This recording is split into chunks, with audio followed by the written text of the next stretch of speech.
हम्म।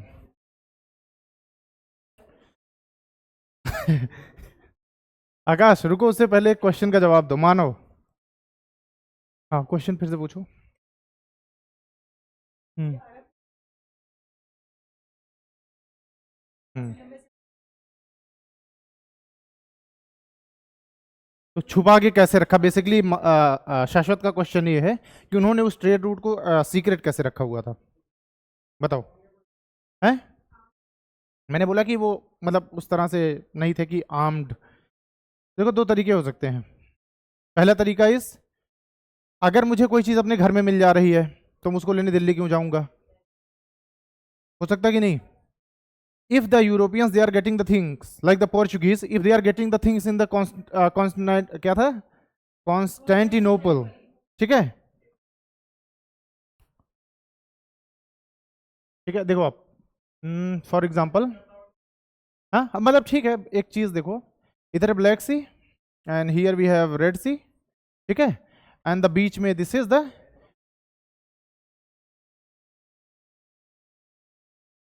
Constantinople, है ना, the modern Istanbul, ठीक है, इस्तांबुल। अब ये जो एरिया है and here we have the Mediterranean Sea, this area is dominated by the Portuguese, ये पूरा एरिया इज डोमिनेटेड बाय पीआरटीज, पोर्चुगीज, ठीक है ना। अब आप देखो, Arab traders somewhere here we have India and this Arabian Sea is dominated by the Arab traders. अब एक चीज सोच के देखो, अगर मैं कोई चीज यहाँ पे बेच रहा हूँ, फॉर एग्जाम्पल मैंने अरब ट्रेडर्स से वो चीज़ 10 रुपए की ली और मैं यहाँ पे उसको 800 गुना प्रॉफिट पे बेच रहा हूँ अराउंड, तो 8,000 का बेच रहा हूँ, है ना। तो यहाँ से मैंने 10 रुपए की कोई चीज़ परचेज की और यहाँ पे मैं उसको 8,000 का बेच ले रहा हूँ इजिली, ठीक। अब इस चीज़ को मैं एकाएक से खरीदना बंद नहीं कर सकता unless I know the route, पहली बात।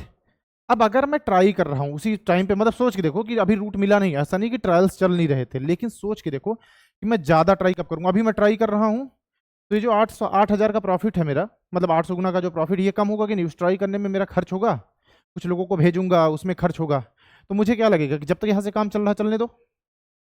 अगर मुझे कोई दूध का पैकेट ही फरीदाबाद में 23 रुपए का मिल जा रहा है, तो मैं क्यों 100 रुपए किराया खर्च करके दिल्ली जाऊँ, वहां से दूध का पैकेट खरीद के लाऊं? I am making huge profit ना, बना रहा हूँ कि नहीं प्रॉफिट? चलो 800 गुना नहीं भी मैं कह रहा हूँ, 500 600, या मैं कह रहा हूँ कि 2 गुना 3 गुना 4 गुना 10 गुना प्रॉफिट, इतना तो मैं बना ही रहा हूँ। उसके लिए मुझे एक्स्ट्रा हाथ पैर मारने की क्या जरूरत है? Is it clear? पहली बात, तो मैं एकदम हार्ड ट्राई नहीं करूंगा। For example, you are in 12th grade, you are preparing for UPSC, now you are in 12th grade, आपको पता 3 साल बाद ग्रेजुएशन होगा, then I be able to give the exam 3 साल बाद। तो 12th क्लास में ही आप ऐसे कर लोगे क्या, 12 घंटे पढ़ रहे हो एकदम, अरे करंट अफेयर्स पढ़ रहे हो, ये भी कर रहे हो, ये भी कर रहे हो, समवॉट तैयारी करते रहोगे बट वेरी लाइटली, मजे वजे भी चल रहे हैं ना, दोस्तों के साथ गेड़ियां मार रहे हैं, ठीक है। ये सब चीजें चलेंगी साथ में। अब आपदा आविष्कार की जननी है, ठीक है, ठीक है, तो हमारे लिए यहाँ आपदा ही है, ठीक। So this particular area, this area is now occupied by the, in 1453 it is occupied by the Ottoman empire, है ना। ओटोमन एम्पायर यहाँ बैठ गया। अब जो ये प्रॉफिट मैं कमा रहा था, इट इज कंप्लीटली कट, ठीक है, because this area is dominated by the Ottoman Empire. Now I do not have the access to the Black Sea, neither the Red Sea. अब मैं अगर ब्लैक सी या रेड सी का एक्सेस नहीं मिल रहा मुझे, तो अरेबियन सी तक पहुंचना मुश्किल, नामुमकिन नहीं है, इट्स मुश्किल। Land area still there, but still that land area is owned by Ottoman Empire. ये पूरा ग्रीन हो चुका है एरिया, लैंड से जा नहीं सकता। समुद्र पे में बेसिकली जो क्या होंगे, पासेस होंगे छोटे छोटे जहां से आप कनेक्ट होते हो, उस पर भी ओटोमन एम्पायर बैठ चुका है, और बाकी रास्ता मुझे पता नहीं है। अब मैं पूरे जी जान से कोशिश करूंगा। नाउ यू आर ग्रेजुएटेड और अब आपका प्रीलिम्स आ गया, अब आप पूरा लगा दोगे, 2-3 महीने बचे हैं प्रीलिम्स में, तो आप पूरी तरह से फोकस्ड हो। अब मैं बाहर नहीं जाऊंगा, कोई फोन ऑन करेगा तो ज़्यादा अटेंड नहीं करूंगा, है ना। नहीं करते हो क्या? आकाश हंस रहा है, कर मैं तो तब भी करूंगा, है ना। पढ़ने बैठे, इतिहास समझ नहीं आ रहा यार, बड़ी टेंशन हो गई, एक 60 ml बनाते हैं, थोड़ा टेंशन डाउन करते हैं, फिर देखेंगे, ठीक। अब you will B try like your best, आप दोगे 100 गुना ट्राई करे थे, अब 200 गुना, ट्राई करने में मैंने बोला कि आपको पता है कि अर्थ इज राउंड, ठीक है ना, आप यहाँ से राइट नहीं जा सकते तो आप लेफ्ट जाओगे, लेफ्ट जाओगे तो फिर ऐसे घूम के यहाँ कहीं निकलोगे, चाइना, श्रीलंका, इंडिया के वो कोचीन वाला एरिया, ठीक है ना। विच कोस्ट इज दैट, ये वाला कोस्ट क्या बोलते हैं इसको, कोरोमंडल कोस्ट, ठीक है। या फिर ये एरिया इतिहास की बात करें तो इट इज नदन सरकार्स, ठीक है, तो दिस एरिया इज नदन सरकार्स। और ये नीचे वाला एरिया केरला होगा विच इज ट्रेवनकोर, इधर वाला area is Konkan coast, the whole area, ठीक है। तो बेसिकली अब यहाँ से आप घूम के जाओगे तो यहाँ से ये घूमे शाश्वत, तो क्या मिल गया, नॉर्थ अमेरिका, खुश हो गए, इंडिया मिल गया। अब देखो ये और डिले हो गया, अभी तक वहां नहीं पहुंचने का ये सारा रीजन बता रहा हूं। आप यहां से निकले, आपको बीच में अमेरिका मिला, आप खुश हो गए कि दिस इज द इंडिया। अब आप खुश हो, कई सालों तक आप उसको इंडिया मान के वहां मजे कर रहे हो, रिसोर्सेज एक्सट्रैक्ट कर रहे हो, लोगों को परेशान कर रहे हो, और वहां रहने वाले थोड़ा रेडिश स्किन टोन के थे, इसलिए आपने उनको रेड इंडियंस बोल दिया। हर जगह का नाम मोस्टली जब आप एक यूरोपियन पर्सपेक्टिव से देखो तो वो उनको इंडियंस बुलाएंगे। इधर वेस्ट इंडीज बोल दिया इसको, ठीक है ना, इनको रेड इंडियंस बोल दिया कि भाई ये लोग इंडियंस हैं, रेड हैं, बस रेड इंडियंस, है ना। फिर then comes Amerigo, another traveller, जिसने ये प्रूव किया कि भाई ये इंडिया नहीं है, it is a different continent. Then Columbus ने एक ऑल्टरनेट रूट खोजा जिसकी वजह से उसको हमने अमेरिका बोल दिया। अमेरिगो ने बताया था इसीलिए नाम अमेरिका दे दिया गया, ठीक है, ओके। खैर ये तो बात रही। अब देखो अब ट्राई हार्ड होना शुरू हो गया है। अनदर थिंग इज, चलो वो वाला भी थोड़ा सा लेते हैं कि अगर कोई गलती से पहुंच गया अरेबियन सी में, इस सी इज नॉट वेरी छोटा, ठीक, and there is no location things. आपके पास गूगल मैप नहीं है कि आपने खोल के north south east west check कर लिया, barely we have the compass, और वो कंपस भी मैग्नेटिक फील्ड से ज्यादा अट्रैक्ट होता है, it is not very accurate, specially in the sea, compass is not very accurate, it can be manipulated by the thunderstorm and these kind of things. Arabian सी में पहुंच भी गए किसके बेसिस पे, जो कंपस से। अब आपको कैसे पता चलेगा कि आप इंडिया की ही तरफ जा रहे हो सकता है घूम के फिर इधर आ रहे हो, इट इज लाइक अ भूल भुलैया, आपको क्या ही पता कि कहाँ जा रहे हो, इंडिया की तरफ, ठीक। अगर गलती से लगा कि पहुंच जाओगे तो कोस्ट पे कौन बैठा है, अगेन अरब ट्रेडर्स बैठे हुए हैं, कहेंगे कहाँ बेटा, कहेंगे गलत आ गए आप, इसके आगे कुछ नहीं, इधर मत जाओ। या फिर अगर आप 2 4 10 लोग हो, Arab traders they are so many, भाई गोली नहीं मार सकते, गला तो काट ही सकते हैं, कहेंगे हबीबी वेलकम टू दुबई, ठीक है, उसके बाद फिर काट वाट के खावा जाएंगे आपको, बात खत्म, कोई ट्रेस नहीं मिलेगा। गलती से अगर आप यहाँ पहुंच भी गए तो यहाँ ट्राइब्स बैठे हुए हैं, कहेंगे बहुत बढ़िया है, रोज काला काला खाते थे आज गोरा आया है। अरे यहाँ ट्राइब्स भी बैठे हुए हैं, ऐसा नहीं है कि this area is completely free कि आप जाओ, हाँ ट्राइबल्स हैं वहाँ पे, जंगलों में बैठे हैं पेड़ वेड़ पे, आराम से आप आ रहे हो। एक तो देखो, अच्छा एक नुकसान और, जैसे कोई और आएगा, यूरोपियंस को छोड़ दो, बाकी लोग अगर आ रहे हैं not very fair in the complexion, तो जंगल में छुपे भी जाएंगे, समवॉट छुप जाएंगे ना, jungle is dark, that guy is dark, ठीक। हाँ मतलब मैं नहीं कह रहा, ये मैं शाश्वत को बता रहा हूँ ठीक है, तो जंगल में छुप गए, एक तो आप गोरे, वो भी एकदम प्योर, अब आप चमक रहे हो अलग जंगल में कि निशाना चूकना हो तो भी लग जाए। तो दिस इज द थिंग, जो 2 4 6 पहुंचेंगे they will be eliminated by the Arab traders unless an army comes.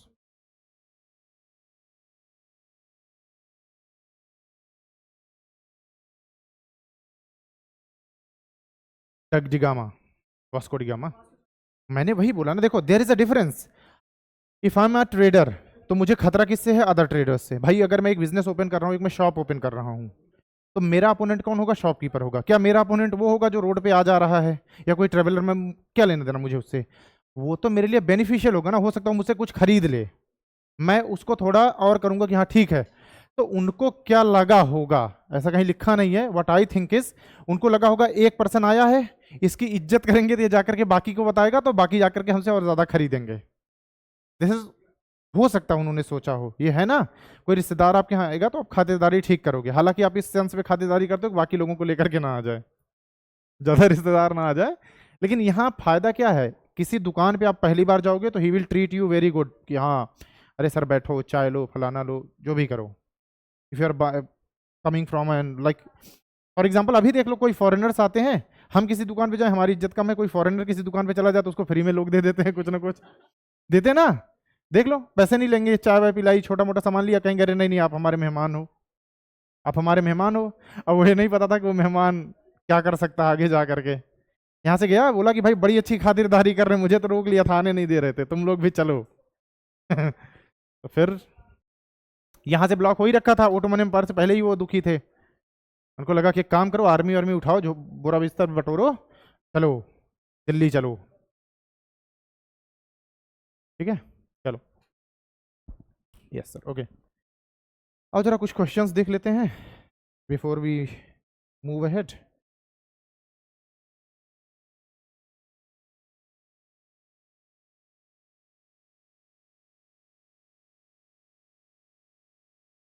ठीक है, आओ भाई आकाश, पढ़ाने आ रहे थे, तुम आंसर करोगे सारे क्वेश्चंस। सबसे पहला आंसर तुम्हारा आना चाहिए। डी,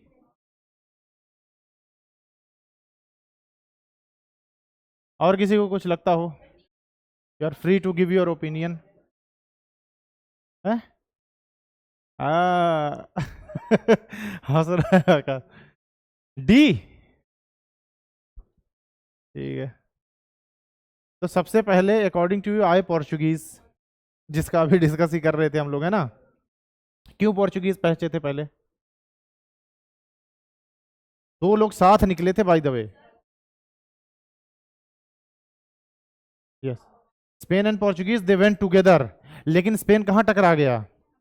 अमेरिका, है ना। तो जब that America region was dominated by Spain, तो इनको लगा कि भाई यहाँ दाल नहीं गली, कहीं थोड़ा अलग जगह चलते हैं। जी,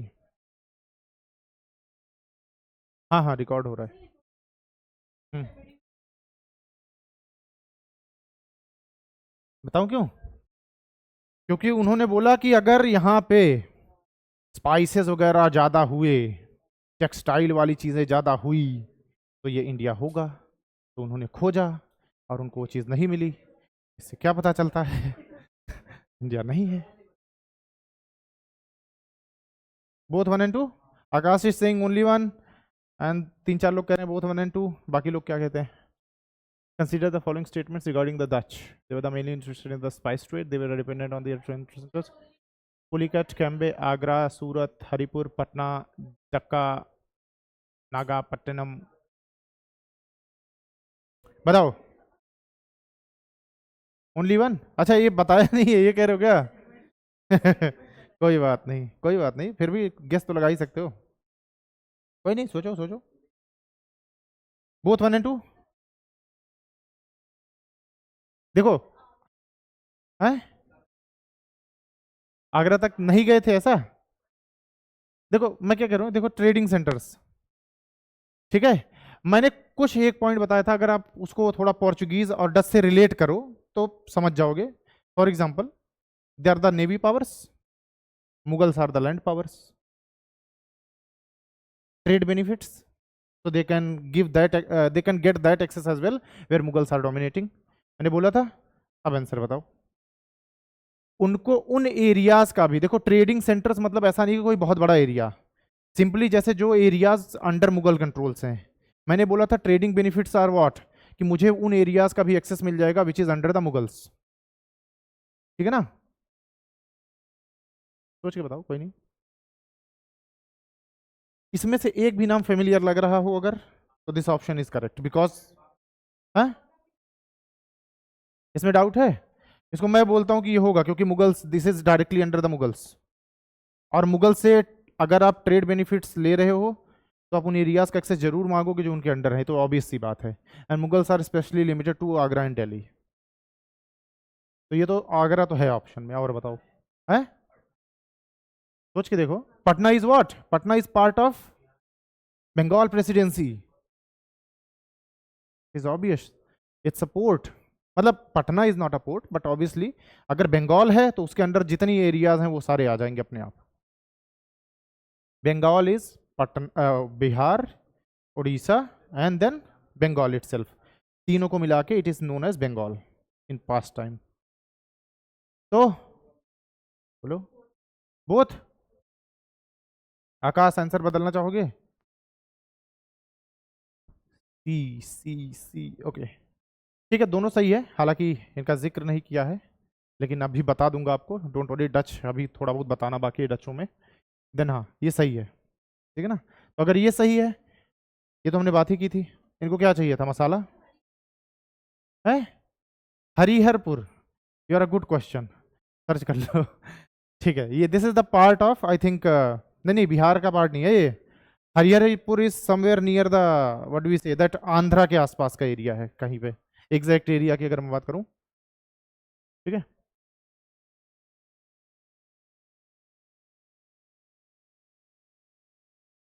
होगा। What is the, by the way, who is the, this Harihar is name of which god?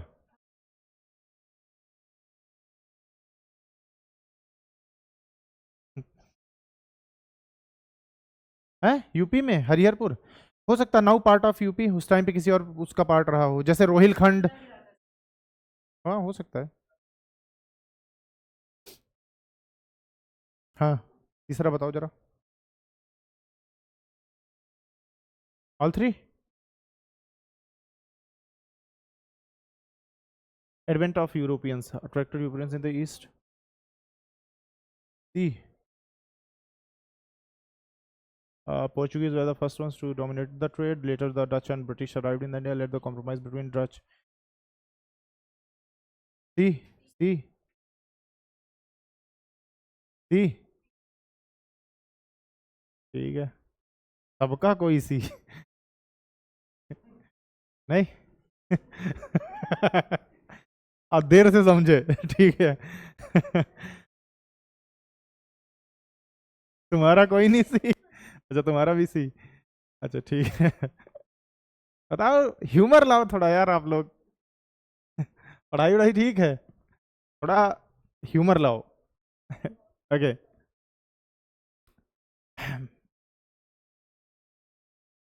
हाँ, ये अच्छा क्वेश्चन नहीं है, तो इजी है।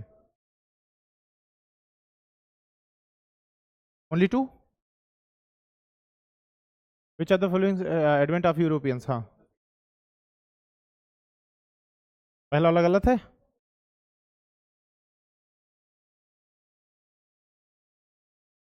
अच्छा, ये सिलोन क्या है बाय द वे, किसी को? हाँ,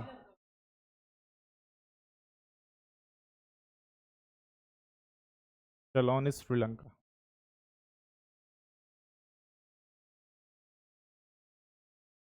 मतलब उस टाइम पे सेलोन श्रीलंका को ही बोलते थे जनरली, कह सकते हो आपकी। अगेन जैसे मैंने बोला कॉन्स्टेंटिनोपल, अब चाहे मैं टर्की बोल दूं उसको। Both one and two. अच्छा जी।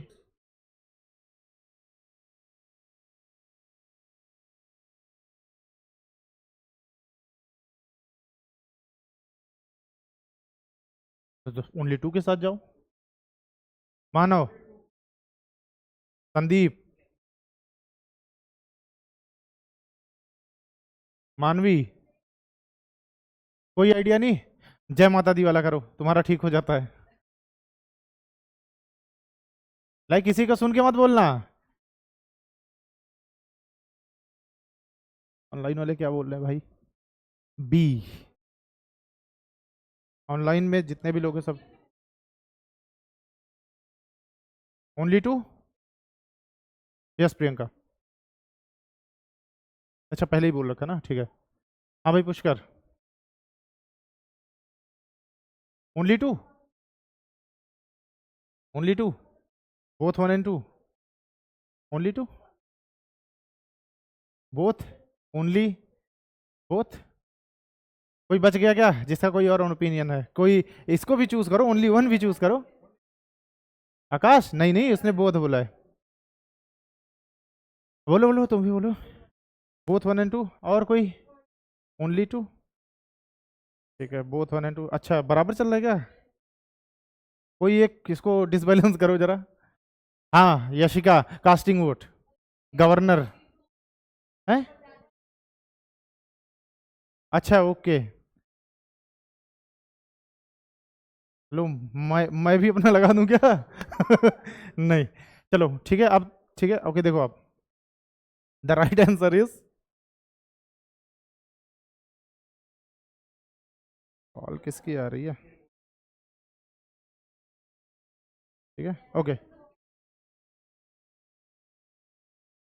नहीं, ये सही है, सही है, बोथ 1 and 2। मैंने क्या बोला था? Hi, they establish the factory, ठीक है ना? Okay, both options are correct because पहला तो ठीक ही था, नहीं सॉरी, दूसरा ठीक है ना? अब बात पहले की है, based around Surat and later in Goa. मैंने क्या बोला? वो पहले आ गए थे, लेटर दे कैप्चर्ड गोवा। इस तरह से सोच के देखो आप, Goa was captured later, trade started first, ठीक है? मैंने गोवा के कैप्चर की बात की है जरूर, लेकिन मैंने ये नहीं कहा कि ट्रेड वहीं से शुरू हुआ था। क्या मैंने ऐसा बोला था? नहीं बोला था, तो इसलिए बोथ ऑप्शंस आर करेक्ट, ठीक है?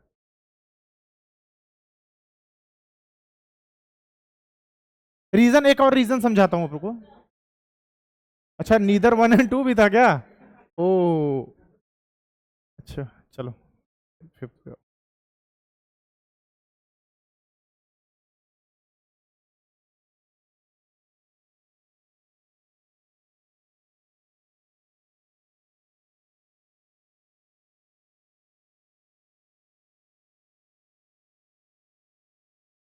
ओहो, कुछ तो ढंग का क्वेश्चन आया, अभी तक तो इजी इजी आ रहे थे।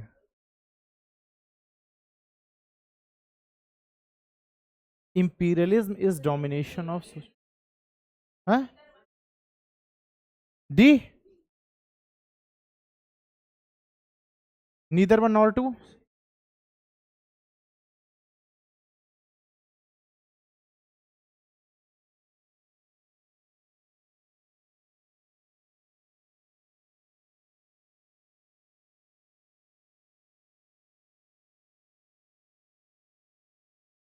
हम्म, 2 ओनली, ओके। और कोई? 2 ओनली, नीदर 1 nor 2। सारे लोग नीदर 1 पे हो? बताओ बताओ, तुम भी बताओ। अच्छा, क्या बोला? Only 2, D. अच्छा, ओके, बी। बोलो रंजना, डी, क्या बोल दिया? डी, डी, तारों का डी, डी, संदीप।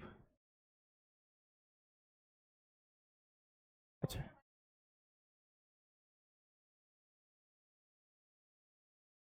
क्या बात है। देखो, इस तरह से यूपीएससी आपको क्वेश्चंस पूछता है, बड़ा ये अच्छा क्वेश्चन निकल गया टू बी ऑनेस्ट। एक लाइन जिसको याद होगी वो ये क्वेश्चन कर लेगा, जिसको नहीं याद है वो। डी, सारे लोग का डी, या फिर ओनली 2 वाले भी कुछ हैं? Ranjana, you said only 2, D, only 2 भी कुछ लोग बोले हैं ना? मानवी, विच वन इज करेक्ट? दोनों गलत लग रहे हैं, चलो, नीदर 1 और 2 ठीक है। ठीक है, देखो आंसर इज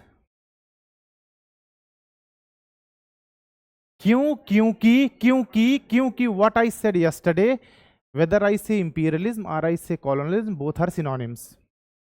तो चाहे मैं उसकी कैटेगरी इसमें बताऊं, चाहे इसकी कैटेगरी उसमें बताऊं, इसलिए वेन ग्राफ बनवाया था मैंने। मैंने बोला कि it is the property of both. अगर कोई इंपीरियलिज्म कर रहा है तो ये obviously it is a colonialism. बोला था या नहीं?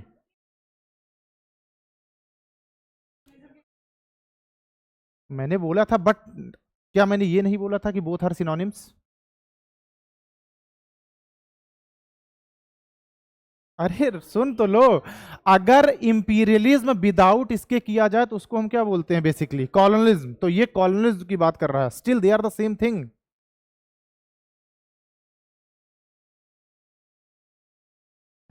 ठीक है, अगर ये पूरा कॉलोनियलिज्म है, इसके अंदर इंपीरियलिज्म है, तो इसमें जो काम हो रहा है वो इनडायरेक्टली ये काम हो गया, और इसमें जो काम हो रहा है वो इनडायरेक्टली ये काम हो गया। इसलिए सिनोनिम्स बोला था मैंने बोला ये दोनों चीजें सेम हैं।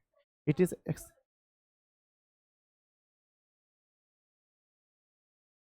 हम्म। अरे ये इसीलिए अरे तो भाई तरीके पता होना चाहिए ना।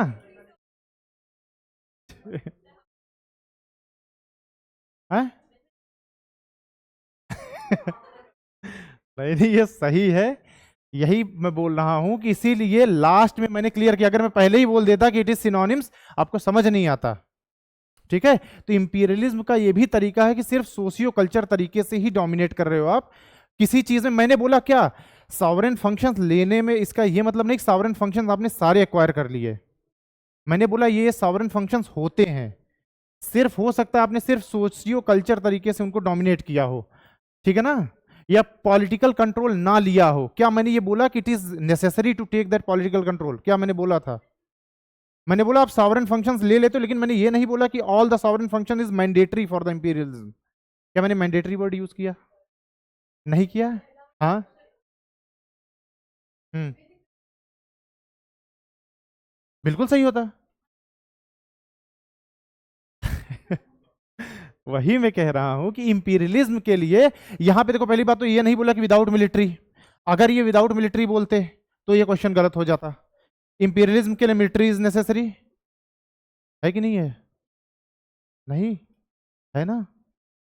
है। Imperialism is by the state. अब स्टेट की मर्जी है, वो चाहे ये इसमें इंटरफेयर करे या ना करे। ये डिफरेंस समझ आ रहा है? यहाँ मिलिट्री का भी जिक्र होता तो ये ऑप्शन को मैं गलत मान लेता। ये तो आप लोग सही मान ही रहे हो, सेकंड वाला नहीं मान रहे क्या? इसको भी गलत मान रहे हो? हैं? अच्छा ओके। मैं वही कह रहा हूँ कि क्योंकि देखो it is the part of this thing, तो ये तो ऑटोमेटिकली आ ही जाएगा। अनदर थिंग इज, देखो ये क्वेश्चन अच्छा है टू बी ऑनेस्ट, और यूपीएससी आपसे पूछेगा तो इसी तरह की चीजें पूछेगा, कभी आपसे सिंपल नहीं रखने वाला। सोचने का तरीका एक है कि बोथ आर मोर और less same. Colonialism is the bigger part and then imperialism उसका छोटा सा पार्ट है। अनदर थिंग इज, ये चीजें नेसेसरी नहीं है। मैंने मैंडेटरी अगर लिखवाया होता तो मैं मान लेता कि आप लोग ठीक बोल रहे हो, लेकिन क्योंकि मैंने मैंडेटरी नहीं बोला, मैंने बोला sovereign functions, control of sovereign functions, उस सॉवरेन फंक्शंस में हजारों चीज आ सकती है ना? तो these are the sovereign functions of the that particular area और the colony, and it's not necessary कि इंपीरियलिज्म में ये चीजें ले ली ही जाएं। क्यों? क्योंकि रिवोल्ट्स होने के चांसेस ज्यादा हैं। सोच के देखो, आप इंडिया में एक ऐसे स्टेट में हो जहां मराठास डोमिनेट कर रहे हैं, they are at their peak, उनके सॉवरेन फंक्शंस ले लोगे, आपको लगता है आप वहां सर्वाइव कर पाओगे? You won't be surviving there. तो अगर आपको सर्वाइव करना है, तो इसीलिए मैंने बोला कि एरिया वाइज डिफर करेंगी ये चीजें। कहीं पे आप उनके पूरे फंक्शंस ले लोगे, if they are weak, Travancore वाला पूरा एरिया वीक है, आप उनके फंक्शंस उठा लो पूरे। लेकिन जो एरियाज पावरफुल हैं, ठीक है ना, अगर आपको किसी से ट्रेड बेनिफिट्स लेने हैं, तो ऑब्वियसली ये इंपीरियलिज्म में नहीं आएगा। ठीक है, I hope you are confused. If you are then that's good. ठीक है, ओके। तो बात ये है मेन मिला करके कि अगर मिलिट्री वाली बात नहीं होती, विदाउट मिलिट्री विलिट्री बोल देता मैं, तब ये गलत हो जाता। अगर मिलिट्री का जिक्र नहीं किया गया तो it is not mandatory, military is the mandatory thing, कि हाँ भाई मिलिट्री, जैसा इसमें बोला गया कि टेकिंग दैट एरिया। ठीक है ना, क्योंकि imperialism it is part of colonialism, जो भी है। तो that's why this second answer is, second option is also correct.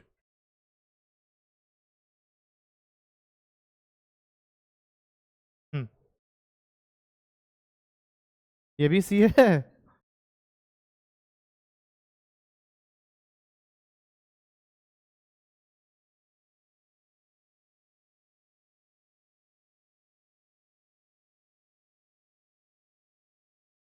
पक्का डी? अरे ठीक है, बोलो, कोई दिक्कत नहीं है।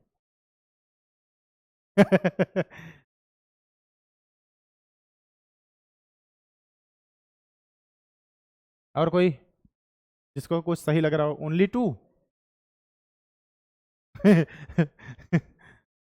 ठीक है। हम्म, ठीक है मतलब, हाँ लेकिन ठीक है, देख लो, अगर लग रहा है सेकंड तो ठीक है, रखो सेकंड है। ठीक है, और कोई किसी को कुछ सही लगता हो? फर्स्ट फर्स्ट चूज करो कोई, सेकंड जैसे मानो ने चूज कर लिया, थर्ड स्टेटमेंट कोई चूज कर लो।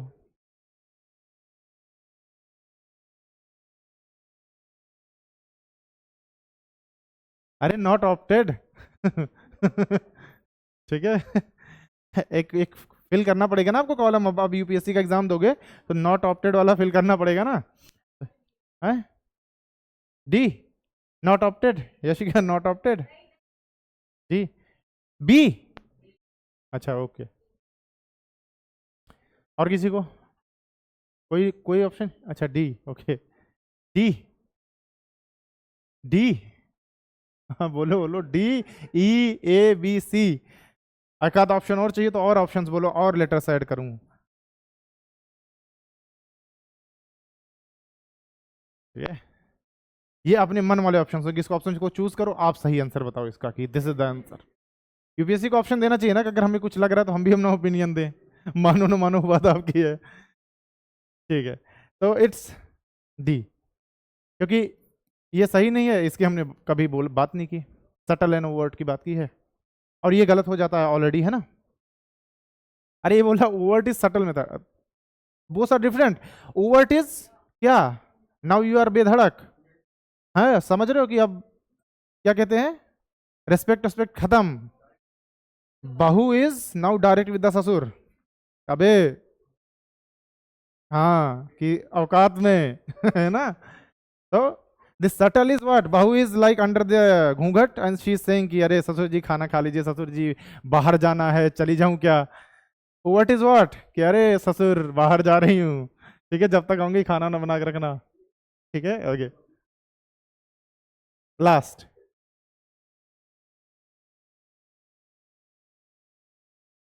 पहला गलत है। ओ पेन लिखना चाहिए था इसमें, है ना। मा आकाश इनको कहने तो पहला सही है। ये मजाक कर रहे हैं लोग।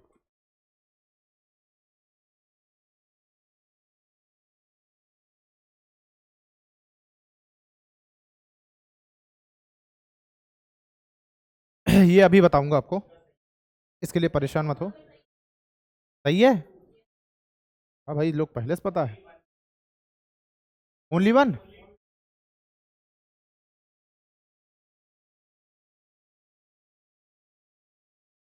ओके ये अभी बताऊंगा जिसको इसमें कंफ्यूजन सेकंड पॉइंट में, ठीक है। और थर्ड पॉइंट भी ऑब्वियसली उसी से रिलेट हो रहा है, लेकिन ठीक है तुक्का तो लगा ही सकते हो। ओनली टू, नहीं कोई ऑप्शन नहीं, कोई नहीं, जो लोग नॉट ऑप्टेड वाले हैं कोई दिक्कत नहीं है। Formation was not empire building but trade with the east and counter Dutch competition, है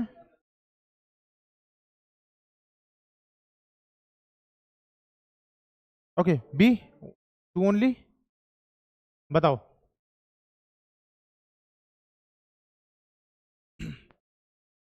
किसी और, only one, only two, Sandeep B only two. ये तो गलत हो गया पहले ही, क्योंकि ये डच फ्लीट नहीं था, इट वॉज स्पेनिश, है ना। स्पेन की फ्लीट थी जिसका नाम था armada, more than hundreds of fleets, 100 से ज्यादा शिप्स थी जिसको डिस्ट्रॉय कर दिया था ब्रिटिशर्स ने। That's how they came to the power, rising power. Similarly Dutches were also the, what do we say, there was a equilibrium again, इधर Britishers then Dutches. अभी ब्रिटिशर्स को लगता है कि we are the strongest one, unless they clash then they will know कि पापा हैं कोई हमारे भी, है ना। सेकेंड थिंग इज देखो रॉयल चार्टर एक्ट, ये एग्जैक्टली बात करता है ट्रेड मोनोपोली की फॉर 15 ईयर्स, अभी आगे हम डिस्कस करने वाले हैं। Second option is correct. तीसरा क्यों गलत है बस खाली मुझे ये बता दो आप। अच्छा तीसरा सही है, ओके ठीक है, ऑप्शन में नहीं था, है ना। 2 और 3 होता तो दोनों ऑप्शन सही होते, ठीक है। देखो जो अभी एक हम वो देखेंगे कि how they emerge in this political thing, EIC ने कैसे पॉलिटिकल पावर्स को वो किया, क्या कहते हैं कि ग्रैब किया। उसमें दो लोगों की बात होगी, एक लॉयर होगा इंग्लैंड का जो क्या बोलेगा कि जो हमारा ये है रॉयल चार्टर, इसमें हमने कहीं भी बात नहीं की है किसकी, एम्पायर बिल्डिंग की। और ये बात सही है कि चार्टर अगर आप पढ़ोगे तो उसमें कहीं भी एम्पायर बिल्डिंग की बात नहीं की है, ठीक है। सिर्फ ट्रेड की बात है, और ट्रेड में भी उनका मेन कंपटीशन कौन है, the Dutches, because they are holding that कौन सा एरिया, अब हम जो इंडोनेशिया, चाइना, ये पूरा एरिया हम इसको ईस्ट इंडीज बोलेंगे, ठीक है। That area will be known as East Indies. समझ रहे हो ना? नहीं समझ रहे हो? अरे भाई, they are in the east. Europe देखो, इंडिया कहाँ, उनके ईस्ट में, और उसके आसपास वाला एरिया इंडीज। ऐसे ही जो वेस्ट वाला पार्ट है उसको वेस्ट इंडीज बोला, ठीक है ना। तो अब ईस्ट वाला पूरा एरिया मतलब अपना जो बेसिकली एशिया वाला एरिया है, except Malaya, because they will stay there. ये क्लियर है? चलो, अब जब हम कल बात करें, अरे अभी बताऊंगा, कहीं परेशान काहे हो? बताऊंगा, आया नहीं है, आएगा, है ना। इसके लिए इतना परेशान मत हो। चलो, 5 मिनट का टाइम लो, एक आंसर लिखो जल्दी। पेज फाड़ो, पेज फाड़ो, पेज फाड़ो।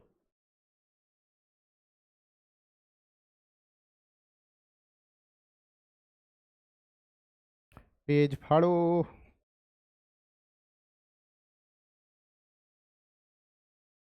क्वेश्चन लिखो, क्वेश्चन।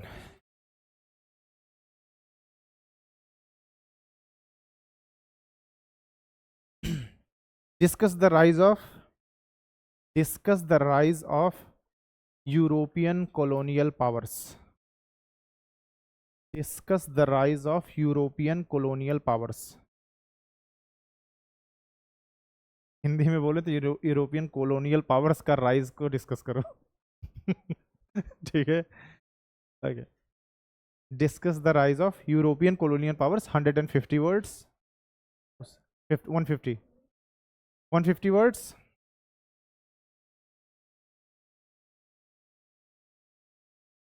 अगर किसी ने अच्छा लिखा, जो 10 मार्क्स के सबसे नजदीक जाएगा, उसके लिए अगली बार पक्का कुछ ना कुछ तो लेकर आऊंगा।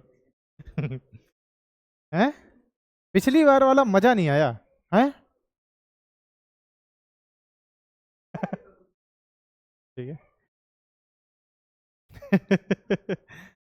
हाँ, मानवी ने लास्ट टाइम ही बोल दिया क्या, सर मुझे नहीं समझ आ रहा, ये मैंने लिख दिया बस, कुछ तो। कोई बात नहीं, ठीक है। कैसे शुरू हुआ क्वेस्ट ये, और कहाँ तक पहुंचे, बस उनको आपको डिस्क्राइब कर देना है, अच्छा सा, अच्छा सा, है ना। You are a good question. रुको रुको रुको, तो ठीक है, कोई नहीं, कॉलोनीज लिख दो या, अच्छा रुको रुको। बताता हूँ, उपनिवेशवाद, नियो कॉलोनिज्म, नव उपनिवेशवाद, और दिस इज द उपनिवेशवाद। हिंदी मेरी खराब नहीं हुई अभी भी, ठीक है। उपनिवेशवाद क्यों बोलते हैं? क्योंकि डायरेक्ट कंट्रोल आप नहीं शो कर रहे हो, है ना, तो इसीलिए उप बोला जा रहा है किसी जगह। हम्म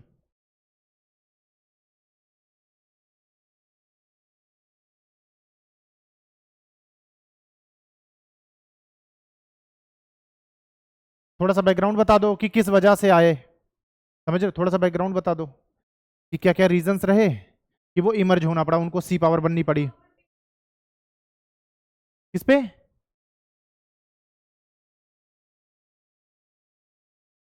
हम्म।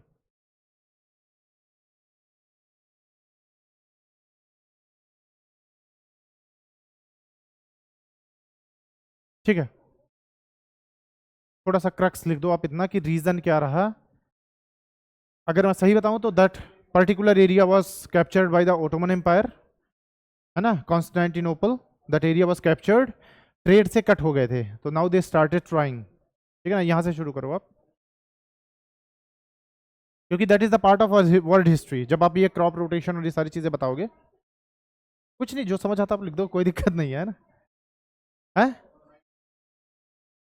अच्छा, पढ़ा ही नहीं, चलो कोई नहीं। फिर भी अगर आपको कुछ समझ आता है, if in case there is some, कोई आइडिया नहीं?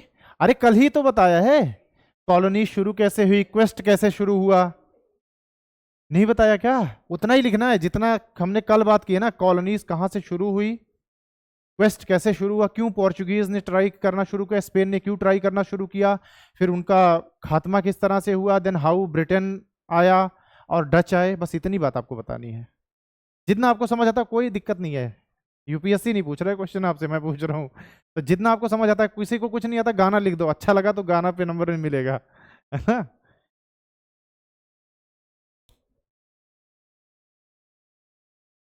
शुरुआत से शुरू करूं, अगर मैं एक आउटलाइन बता देता हूं तो शुरुआत क्या होगी कि पोर्चुगीज मेडिटेरियन सी को डोमिनेट कर रहे हैं, और फिर that area, this area Constantinople, it was captured by the Ottoman empire. अब इसकी वजह से इनका पूरा यूरोप में हाहाकार मच गया, क्योंकि स्पाइसेस सबको चाहिए, क्योंकि वो चिकन का टेस्ट लगा हुआ सबके लिए कि इलायची वाला, खड़े मसाले वाला चिकन, ये सब मत लिख देना, ठीक है। तो अब सबको क्या चाहिए, सबको चाहिए स्पाइसेस, सबको चाहिए टेक्सटाइल वाली चीजें, सबको चाहिए सिल्क वाली चीजें, सबको चाहिए एक और चीज क्या बच गई, टी। टी है ना, चाय वाली चीजें, चाय पत्ती, ये सारी चीजें सबको चाहिए। और this trade route is completely cut because Ottoman empire बैठ गया। तो अब दे स्टार्ट ट्राइंग, स्पेन कहीं पहुंच जाएगा, Portugal via Cape of Good Hope कहीं पहुंच जाएंगे, और then that's how it started. बीच में कुछ एक दो लड़ाइयाँ उड़ाइयाँ हुई थी, वो भी मेंशन कर देना आप, है ना। तो this is the major, don't worry, ठीक, कोई बात नहीं।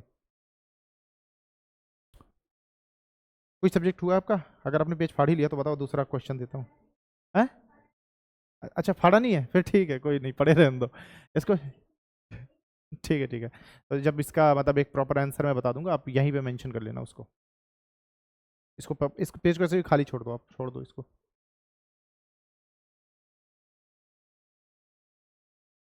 12:52 हो गए हैं। तो मैं भूल गया बताने बताने में कि टाइम शुरू कब किया था, मतलब मैं मानता हूँ कि 2 मिनट हो गया है, ठीक है, 3 मिनट और कम है क्या? चलो 4 मिनट ले लो, कोई बात नहीं।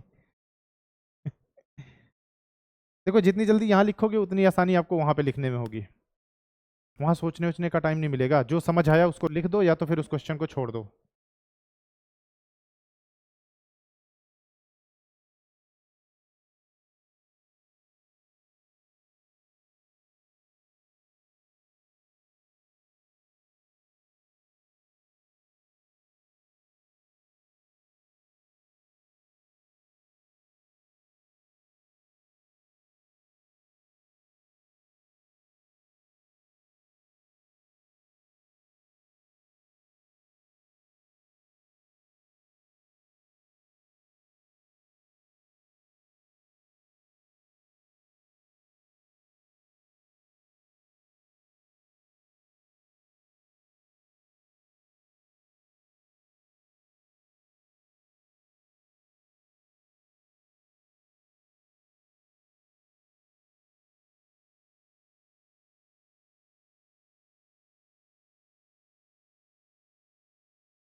मानवी, कहीं डाउट लगे यशिका का देख के लिख दो, मैं तुम्हें ज्यादा नंबर दे दूंगा, मैं मानूंगा Yashika.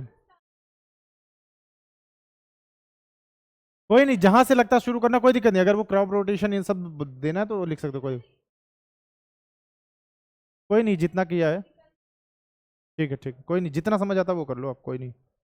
Agriculture was also part कह सकते हो, क्योंकि भाई खेती चल रही थी, उससे भी अच्छा खासा प्रॉफिट कमा रहे थे, इसीलिए तो स्लेव ट्रेड स्टार्ट हुआ। स्लेव ट्रेड वाला मेंशन करना चाहो तो कर देना, कहीं साइड में ना जगह मिले, उसमें एक छोटा सा मैप जैसा बना देना स्लेव ट्रेड का।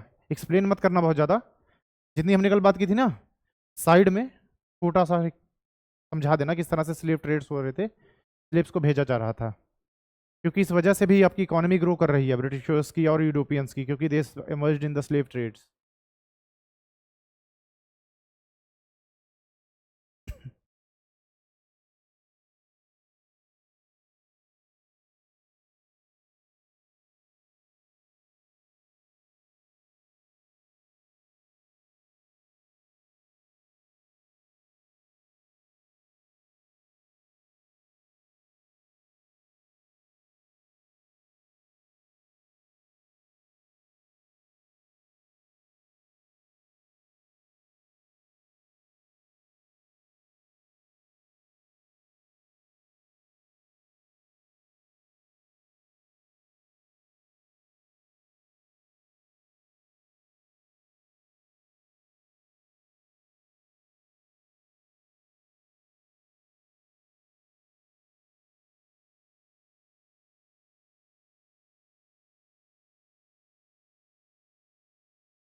20 सेकंड और।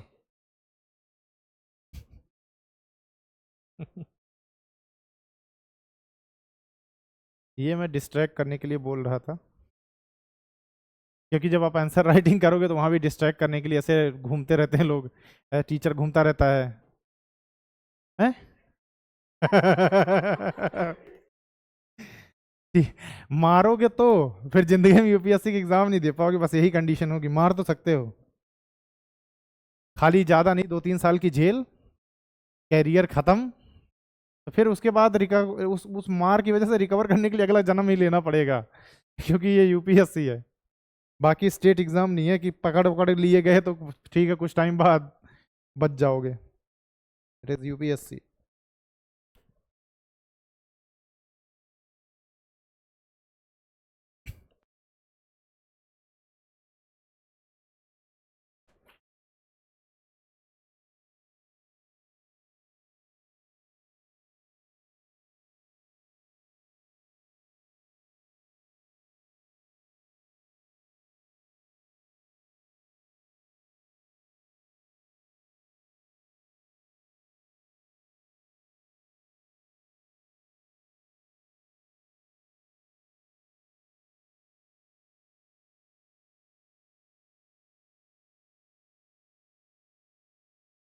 इसका ना नोट्स पड़ा है, मैं डलवा दूंगा पे हिंदी वाला, ठीक है? क्योंकि बहुत सारी ऐसी चीज़ें जैसे जब आपने फैक्ट्री पढ़ लिया फिर उसकी हिंदी समझ नहीं आती। कितना कोशिश कर लो, फैक्ट्री की हिंदी बताओ। कारखाना, कारखाना है फैक्ट्री या सेम? ठीक है, मुझे तो लगा जहाँ जहाँ कार बनती हो। कारखाना नहीं नहीं, ऐसा नहीं है। कारखाना बताओ किसे बोलते थे जनरली, जहाँ कोल वगैरह यूज होते थे। कार मतलब वो ना थोड़ा वो ऐसे चीज़ों से लेते थे काले वाले से। तो कारखाना मोस्टली वो जगह थी जहाँ कोल वाली ऐसे चीज़ें यूज हो रही हैं, भट्टियाँ उट्ठियाँ हैं, and then production takes place. हाँ फैक्ट्री ही बोलोगे, type of factory. I think कारखाना will be good for the industries. नहीं ठीक है, जो भी है। अच्छा, जिन वर्ड्स की आपको लगे ना हिंदी मुश्किल हो रही है, उसको एज इट इज इंग्लिश में, उसको हिंदी में लिखना, इंग्लिश वाले वर्ड्स को हिंदी में लिख देना, जो 4 वर्ड्स एग्जामिनर डजन माइंड। कोई नहीं। स्लेव ट्रेड डिस्कस कर लो, चलो एक पॉइंट मैं बता रहा हूँ, साइड में मैप बना दो स्लेव ट्रेड का, एक जगह कहीं। हाँ भाई, यूरोपियंस क्यों मजबूत हो रहे थे? देवर स्लेव्स को ले जा करके खेती करवा रहे थे। मेंशन करो किन चीज़ों की खेती चल रही थी, स्पेसिफिकली किस रीजन में। यूरोप में खेती चल रही थी, और पूरा अमेरिका वाला जो रीजन था वहाँ खेती चल रही थी कि नहीं? कॉफ़ी की, टोबैको की, what was it, rise of Europeans power, how they are getting stronger. ये एक लिंक है ये भी। अपने यहाँ आकर के जो ट्रेड वेड कर रहे हैं, ये तो उनको मजबूत बना ही रहा है। समझ आया? तुमसे बोल रहा था यशिका।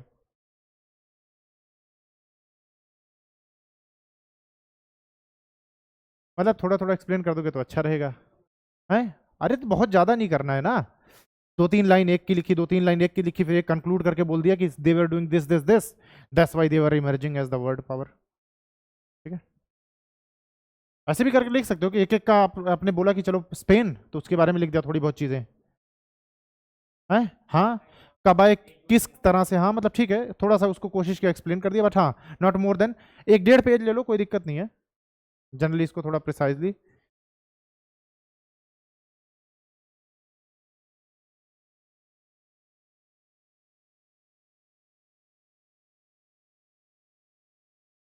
जब लगे कि अब कुछ नहीं समझ आ रहा तो वहीं रुक जाना, जबरदस्ती मत लिखना, इंप्रेशन खराब हो जाएगा। ठीक है, ठीक है। हो गया, चलो बस टाइम हो गया, 1 मोर मिनट, कंक्लूड कर लो। जो भी है मोरल ऑफ द स्टोरी लिख दो, हो गया।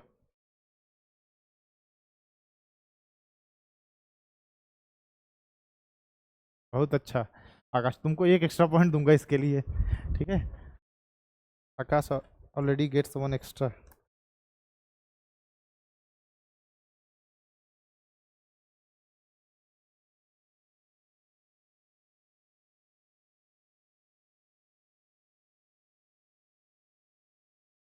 है? नहीं ठीक है, अच्छा लिखा है। कम से कम तुमने पहले तो दे दिया। इट ऑल्सो मैटर्स, हो गया।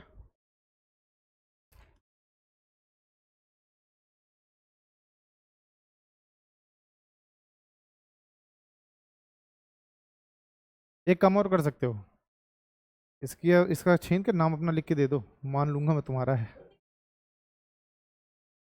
चीटिंग कर रहे हैं। एक मार्क्स डिडक्ट हो गए मानो के पहले ही है। नाम लिख देना, नाम लिखा पुष्कर, ठीक है। नाम नहीं लिखोगे तो उस पर किसी और का नाम लिख के उसको मार्क्स मिल जाएंगे किलो भाई। हाँ आज कोशिश, आज अच्छा कोशिश की, राइटिंग अच्छी है आज तो, क्लीन है, एक भी कट नहीं है। चलो आधा पॉइंट एक्स्ट्रा।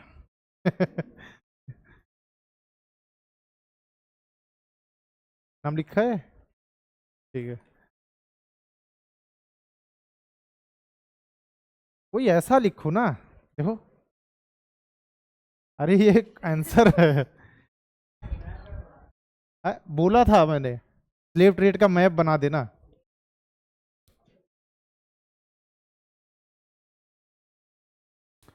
देखो हिमांशी का पहले भी एक बार मैंने बात की थी आपसे, आज भी देख लो, देखो ना, नीट एंड क्लीन। एक बार मन हो कि चलो देखते हैं कि है क्या इसके अंदर, ठीक है। That is a different thing कि मतलब मटेरियल अभी डिपेंड करता है कि क्या है अंदर, लेकिन हाँ इट लुक्स अट्रैक्टिव।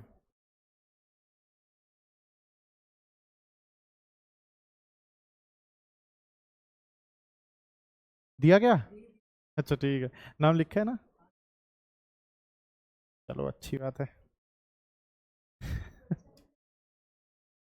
ये अच्छा है, ठीक है, कोई दिक्कत नहीं है। हाँ कौन से? नहीं तो ऐसे ही था कि, अरे भाई बाकी लोग दे दो।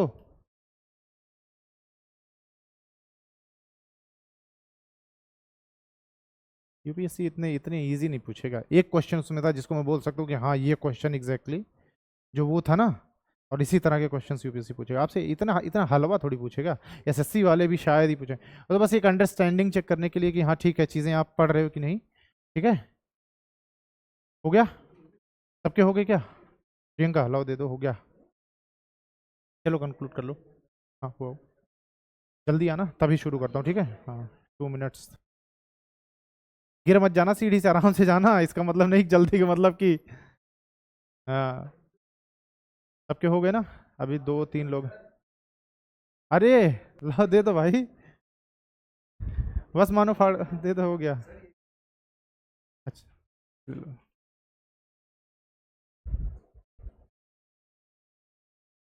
यशिका लाओ, हो गया। हाँ ठीक है, नाम ना समझ आए जो बच जाएगा फिर। है, कोई बात नहीं, क्वेश्चन मुझे याद है, सारे लोगों ने लिख रखा है। चलो आधा मार्क काटूंगा इसका, है ना, क्वेश्चन नहीं लिखा। ठीक है, जो प्लस हुआ था आधा वो माइनस हो गया। नहीं नहीं कोई बात नहीं, क्वेश्चन तो मुझे याद ही है।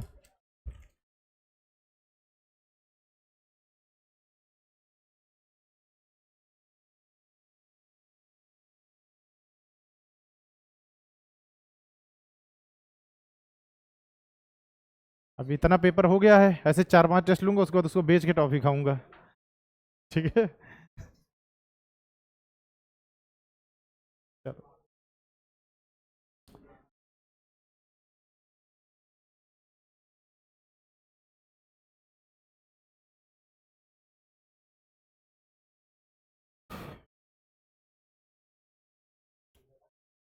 चलो शाश्वत को आ जाने देते हैं, फिर शुरू करते हैं। फिलहाल अभी तक पीछे से कोई डाउट कि कहाँ से कहाँ तक था? नहीं, अभी दो मर्जी है, बोलो लिखवा दो, मेरे पास नोट्स हैं उसके, या नोट्स प्रोवाइड करवाने, नोट्स प्रोवाइड करो। बहुत ज़्यादा कुछ नहीं, उसमें पॉइंट्स ही हैं छोटे छोटे, नोट्स दे दूँ, ऐप पे नोट्स डलवा दूंगा, ठीक है। हिंदी वाले भी डलवा दूंगा और इंग्लिश वाला भी। चलो, तो लास्ट हमने डिस्कस किया था, now Britishers are the emerging power. ठीक, डच एंड ब्रिटिशर्स दो लोग हैं, they are the emerging power. Britishers हमारे लिए ज़्यादा इंपॉर्टेंट क्योंकि डचेस कहाँ है basically, they are not in the India, they are the East Indies वाला एरिया है, मतलब Indonesia and those other areas. India पे सिर्फ एक रीजन पे वो थोड़ा सा डोमिनेट करेंगे, विच इज कोचीन और Kerala, because they will defeat the Britishers. ठीक है ना। चलो तो हम शुरू करते हैं EIC, ईस्ट इंडिया कंपनी। फिर धीरे इसी में कुछ पॉइंट्स आपको बता दूंगा कि what happened when east India company versus Portuguese, east India company versus the duchess. ठीक है, यूरोप से आते हैं, इसका ये मतलब नहीं कि दे आर द फ्रेंड्स। जैसे we are the Asians, still we are not the friend with the Pakistan, China. छोटे छोटे कंट्रीज भी हमको धमकी देते रहते हैं। नेपाल ओपाल, जिसका मुझे लगता है टोटल पॉपुलेशन फरीदाबाद जितना होगा हाँ, वो भी हमको धमकी देते रहते हैं। मिलन जैसी कोई दुकान होगी क्या नेपाल में? ये मिलन चाहे पूरा नेपाल खरीद ले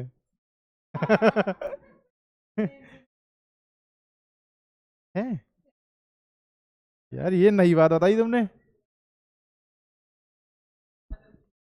है नेपाल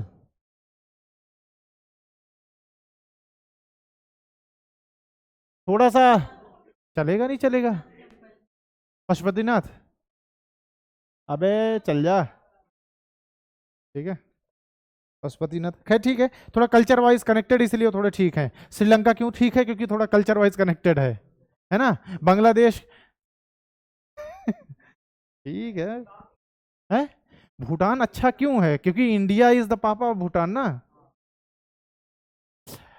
मतलब नॉट रिलेशन, है ना, कि मतलब ऐसे उन्होंने पापा मान लिया हमें, they are adopted and they are the real ones. This Nepal, Pakistan, Bangladesh, the real childrens है।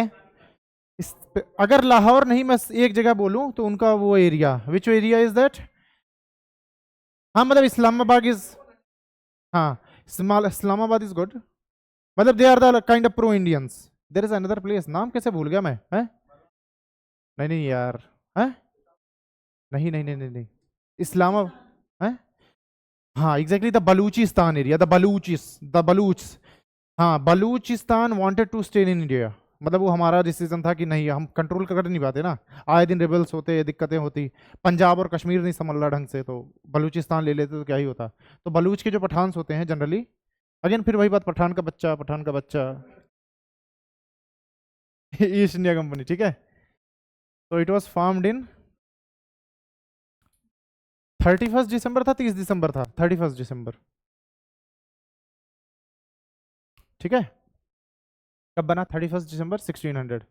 डेट एग्जैक्ट देख लेना, दिसंबर जनवरी फरवरी फिलहाल, हाँ इस एग्जैक्ट 1600 में बना था। कोई कंफ्यूजन इसमें? डेट वेट चेंज वेंज करनी हो? कैसे बना था?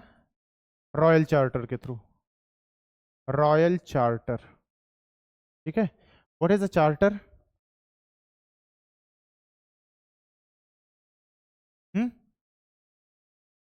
देखो, मैं चार्टर, मैंने जब रॉयल लगा दिया इसके साथ, तो obviously this is the charter. दो तरह के हो सकते हैं, वेदर इट्स रॉयल और द पार्लियामेंट, ठीक है ना। तो it could be two types, एक होगा पार्लियामेंट का। तो यहां से तो रॉयल से मतलब ये क्लियर है कि it is the by the crown, queen was the holder of that crown, तो क्वीन का ऑर्डर है ना। रॉयल मतलब फिलहाल क्राउन का ऑर्डर, पार्लियामेंट का चार्टर मतलब अब ये पार्लियामेंट के थ्रू आया है, तो देयर इज अ डिफरेंस। देखो खैर ठीक है, चलो वहां तक नहीं जाते। रॉयल चार्टर, मैंने बोला चार्टर क्या होता है। रॉयल चार्टर तो मैं समझ गया कि राजा का आदेश। Charter is what? किसी कंपनी की अगर चार्टर की बात करूं तो it is the founding document. Charter is nothing but the founding document. What is charter? It is the founding document. किस तरह से बनेगा, क्या क्या चीजें होंगी, टूल्स क्या होंगे, क्या क्या आप कर सकते हो, क्या नहीं कर सकते हो, it is the mentioned over there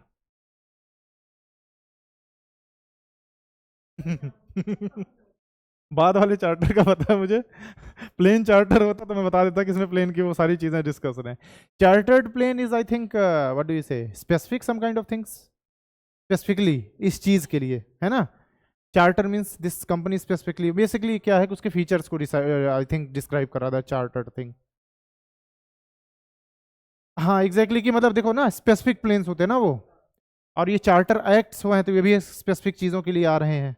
I hope so, not sure about that, but हाँ what I think is showing its character कि what are the characters, these are things। तो ईस्ट इंडिया कंपनी, अच्छा एक बात बताओ, Britishers की भी east India company थी और डचेस की भी ईस्ट इंडिया कंपनी थी, क्यों? क्योंकि इंडिया उनसे ईस्ट में था। और वो कंपनी स्पेशली कहाँ ट्रेड करने के लिए बनाई गई थी? ईस्ट में, इसीलिए the name is east India company. ये क्लियर है ना? ये ध्यान रखना, आप छोटी छोटी बातें हैं, बट शक्तिमान देखा था, छोटी छोटी मगर मोटी बातें। हाँ ये ठीक है, समझ वाली बात है कि अगर कोई से लॉजिकली आपसे पूछ दे कि ईस्ट इंडिया कंपनी ही क्यों नाम दिया, because they are specially made to trade in the east. Main aim ही था इंडिया की तरफ ट्रेड करना, उनको ये पता था कि इंडिया ईस्ट में कहीं है, तो उनको ईस्ट में जो मिलेगा वो सबको इंडिया मान लेंगे, है ना? ठीक है, तो ईस्ट इंडिया कंपनी ब्रिटिश की बात करूं तो it was by the royal charter, और जो ये पार्लियामेंट चार्टर था इसके थ्रू बनी थी Dutch east India company, Dutch EIC. भाई डचेस भी हैं, उनकी भी ईस्ट इंडिया कंपनी है, उसी से compete करने के लिए ये बन रहा है ना? नहीं नहीं, east India company parliament charter से, सॉरी ये डच वाली पार्लियामेंट से, और ये किससे बनी है? रॉयल चार्टर से, है ना? तो दिस इज द डिफरेंस। तो मतलब है, नहीं नहीं डेट अलग है, ये 1602। इनको लगा कि ब्रिटेन आगे निकल रहा है, ऐसा कैसे? तो 1 ही 2 साल में इनको पता चल गया कि अच्छा, क्यों पता चल गया? क्योंकि ब्रिटेन ने पहला वोएज किया, ये ईस्ट इंडिया कंपनी सामान वामान लेकर के चलेगी, और चलते हुए जब ये इंडिया पहुंचे नहीं थे, मतलब पहली बार जब ये लोग जाएंगे ना फर्स्ट वोएज में, तो इनको रास्ते में मिल जाएंगे पोर्चुगीज, तो कहेंगे भाई तुम कब आए? कहेंगे सबसे पहले हम ही आए, है ना? कहेंगे अच्छा ठीक है, आ तो गए हो, वापस कैसे जाओगे? फिर clash and they defeated that Portuguese ship. अच्छा खैर वहां तक अभी आते हैं, फिलहाल ये क्लियर है। अरे भाई पोर्चुगीज, स्पेनिश इज, देखो देखो, Spanish is dominating which Asian? Atlantic ocean was dominated by the Spanish army, Spanish fleets, बताया था ना? क्यों? देखो, suppose this is Atlantic ocean, Europe, Africa, north America, south America, central America, ठीक? अब अगर मैं यूरोपियन हूं तो मेरा ओपनिंग कहाँ होगी? सीधा कहाँ, कौन सा ओशियन? Atlantic ocean. अब अटलांटिक ओशन में अगर मैं ट्रेड के लिए आऊंगा तो स्पेन ने क्लियरली मना कर रखा था कि हमारे अलावा कोई भी यूरोपियन पावर अगर गलती से समुद्र में आप आ गए, ठीक, तो आपकी नाव काट डालेंगे, पैर रखोगे तो पैर काट डालेंगे, ठीक है ना? गर्दन की तरफ से जाओगे तो गला कटेगा, जो भी पहले आपका पानी में आया वो कटेगा, है ना? तो whether you are on a ship, क्यों? क्योंकि उनको ये पता है कि मोनोपोली स्टैब्लिश करनी है हमें, तो बाकी लोगों को ट्रेड अलाउ नहीं करना पड़ेगा। जैसे यही मिलन काम करे, एक दिन रात में सारी मिठाई की दुकानों में आग लगा दी फरीदाबाद के, मोनोपोली हो जाएगी, मिठाई लेनी होगी, कहाँ जाओगे, है ना? तो या तो अच्छा बनाओ या बाकियों को रिस्ट्रिक्ट कर दो, बोथ वेज आर देयर। यहाँ पे अब पूरा अटलांटिक ओशन इनको पता कि यूरोपियंस को अगर जाना है, क्योंकि उधर जा नहीं सकते, क्यों नहीं जा सकते? कौन बैठा उधर?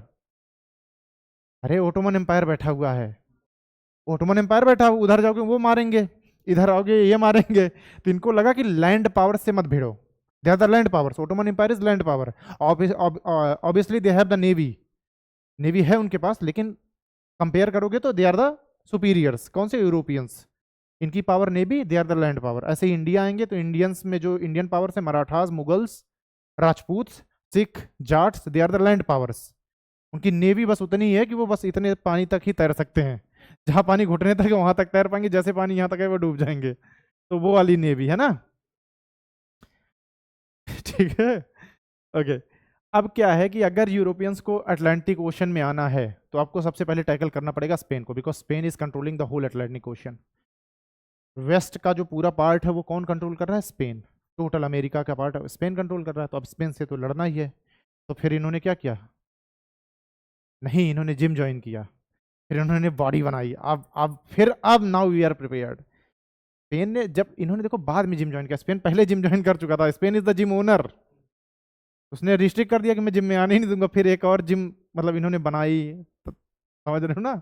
वर्जिश की हिंदी में इट इज कॉल्ड वर्जिश एक्सरसाइज।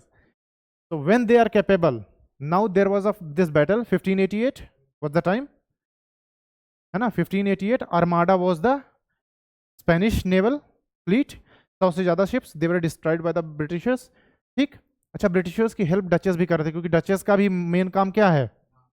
वही चाहिए ना, उनको भी चाहिए। बोलेंगे कि एक काम करो, पहले अगर दो लोगों का कॉमन दुश्मन, कहेंगे आओ पहले इसको मिलकर पीट दें, फिर आपस का डिसाइड कर लेंगे। तो सेम बात थी डचेस एंड ब्रिटिशर्स। डच क्या थे, जैसे ब्रिटिशर्स ने किसी को 2-3 तमाचा मारा, अभी वो मरा नहीं, वो गिर गया, तो ये डच आते थे उसको ऐसे मार दिया तलवार की, चल निपट, है ना? कि थोड़ा सा सपोर्ट 90-10 का, कि जो बचा खुचा काम है हम कर देंगे, ठीक। That's how they came to the Atlantic ocean and then travelled via Cape of Good Hope. फिर यहाँ पे कहीं केप ऑफ गुड होप होगा, southern part of the South Africa, and that's how they reached here. और यहाँ पे पहले से कौन बैठा है? पोर्चुगीज। ठीक है, ओके चलो, अरे यहाँ तक बहुत लंबा पहुंच गया, ठीक है ना।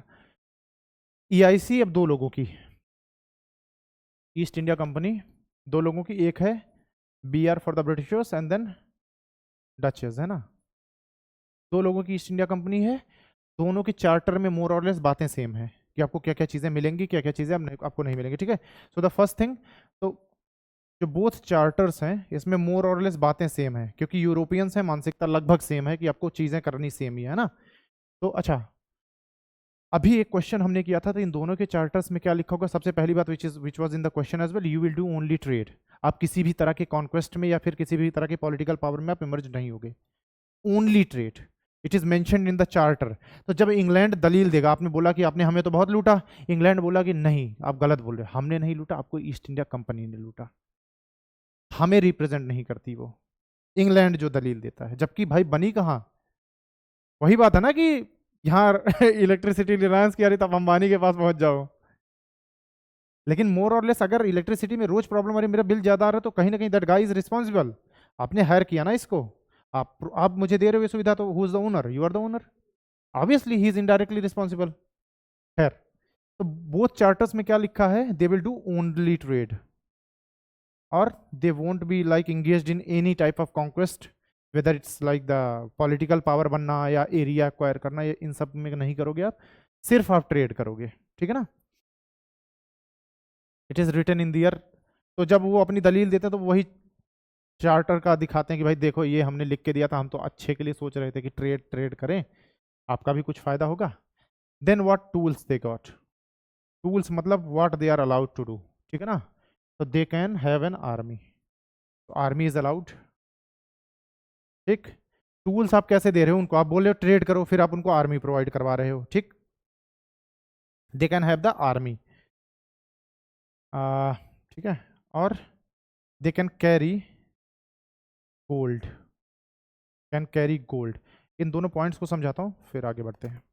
आर्मी किस लिए रखेगा कोई ट्रेडिंग कंपनी? सोच के देखो, ठीक है। कोई लूट के ना भाग जाए, उसको प्रिवेंट करने के लिए कि अगर ट्रेड वेड कर रहे हैं कोई लूट के ना भाग जाए। कोई कौन? पोर्चुगीज, दे आर देयर ना, और इनको पता है कि they are already dominating that area, ठीक है ना। तो इनको ये डर है। प्लस एक और बात, आप कहीं पे ट्रेड करने जाओगे तो वहां लोकल ट्रेडर्स भी होंगे। If you are a foreign trader, आप इंडिया में आकर के ट्रेड करते हो, local traders are there, they will try to destroy you. अगर यू आर यूरोपियंस और हम ऑलरेडी इस एरिया में ट्रेड कर रहे हैं, तो हम कोशिश करेंगे पहले आपको हटा दें, ठीक। अब हटाने के लिए दो तरीके, कौन कौन सा method? Overt method, subtle method. प्यार से मान जाओ कि भाई ये एरिया हमारा है और मेरे एरिया में कोई इंटरेस्ट नहीं करना, अनलेस। अब अगर आप नहीं मानोगे तो फिर दूसरा तरीका, तो जब अगर उधर से अटैक हो रहा है तो हमारे पास भी उस चीज़ को टैकल करने के लिए कुछ होना चाहिए। दैट्स वाई जो उनकी दलीलें हैं, this is what England says, अंदर उनके मन में क्या है वो तो आपको पता ही है। तो army for the protection, not to attack, सिर्फ अपनी प्रोटेक्शन के लिए आर्मी रख रहे हैं, अटैक के लिए आर्मी नहीं रख रहे, अनलेस वी आर अटैक्ड। जवाब तो देंगे ही। Why they carried gold out of Europe, Europe से आप चल रहे हो गोल्ड लेकर के, ठीक है। ट्रेड करने के लिए आपको क्या चाहिए? गोल्ड वाज द, मैंने क्या बोला, इट इज द यूनिवर्सल, हाँ जो आप बोलो यूनिवर्सल करेंसी, सोना तो सबको चाहिए ना, it was a universal currency. तो ये गोल्ड क्या करेंगे, इंडिया में आकर के जो यहाँ के कॉइन्स वगैरह उससे एक्सचेंज करेंगे। इंडियन रूपी में अगर आपको ट्रेड करना है, रूपी नहीं जो भी रहे हो, तो सिर्फ किसके लिए? करेंसी एक्सचेंज के लिए। मेजर जो चीज़ आप बताओगे, it was for currency exchange. क्यों? क्योंकि ये एक अगेन यूनिवर्सल करेंसी थी, गोल्ड, गोल्ड सबको लिए इंपॉर्टेंट था। आप यहाँ लेकर के आओगे, मान लो मुगल के टाइम पे आप आए हो, तो उनके टाइम पे जो कॉइन्स चल रहे होंगे आप गोल्ड दोगे और उसके बदले में कॉइन्स ले लोगे, उससे आप ट्रेड करोगे उनके एरिया में, ठीक है ना। तो आर्मी फॉर द प्रोटेक्शन, कि मैं अगर ट्रेड कर रहा हूँ, तो समुद्र में पायरेट्स वर देयर, बहुत सारे पायरेट्स थे। और सबसे मजे की बात, पायरेट्स के पास मैंने क्या बोला था, gun power is the first thing which is used by pirates. कभी भी गन का पहला यूज पायरेट्स ने किया था, और वो भी स्पेसिफिकली किसने? जैक स्पैरो ने। पायरेट्स ऑफ कैरेबियन नहीं देखी किसी ने? बताओ, ठीक है। Jack Sparrow was the first person to use that, है ना, AKA जॉनी डेप। ठीक है, ओके। तो these are the tools they were given. Army रख सकते हो आप, you can carry the gold, obviously. फिर देन शिप्स वगैरह तो होंगी ही, क्योंकि जाओगे कैसे, है ना। अच्छा स्पेशली, अच्छा इस आर्मी में ये देखो दोनों तरह की हैं, क्योंकि एक तो नेवी है होगी इसमें, प्लस इसके पास लैंड आर्मीज भी होंगी। ये क्लियर रखना आप, they are not carrying only the navy. हो सकता है पोर्चुगीज से इसलिए भी जीत गए क्योंकि उनके पास जमीन पे लड़ने वाले भी लोग थे। Portuguese they were experts in the naval area, कि भाई हाँ वो पानी में लड़ने के लिए हैं, तैर तैर के तलवार मार रहे हैं, है ना। इनके पास दोनों ऑप्शंस हैं, ठीक है। ओके, अच्छा इसी चार्टर एक्ट में एक और चीज बात की गई, they were allowed to acquire territory, क्योंकि आप कहीं बिजनेस करने जाओगे तो आपको एक सर्टेन एरिया चाहिए होगा, ठीक। They were allowed to acquire territory. इसी तरह से टेरिटरी एक्वायर करते करते पूरा इंडिया की टेरिटरी ले ली, है ना। लैंड एक्वायर कर सकते हो, they are allowed to wage a war.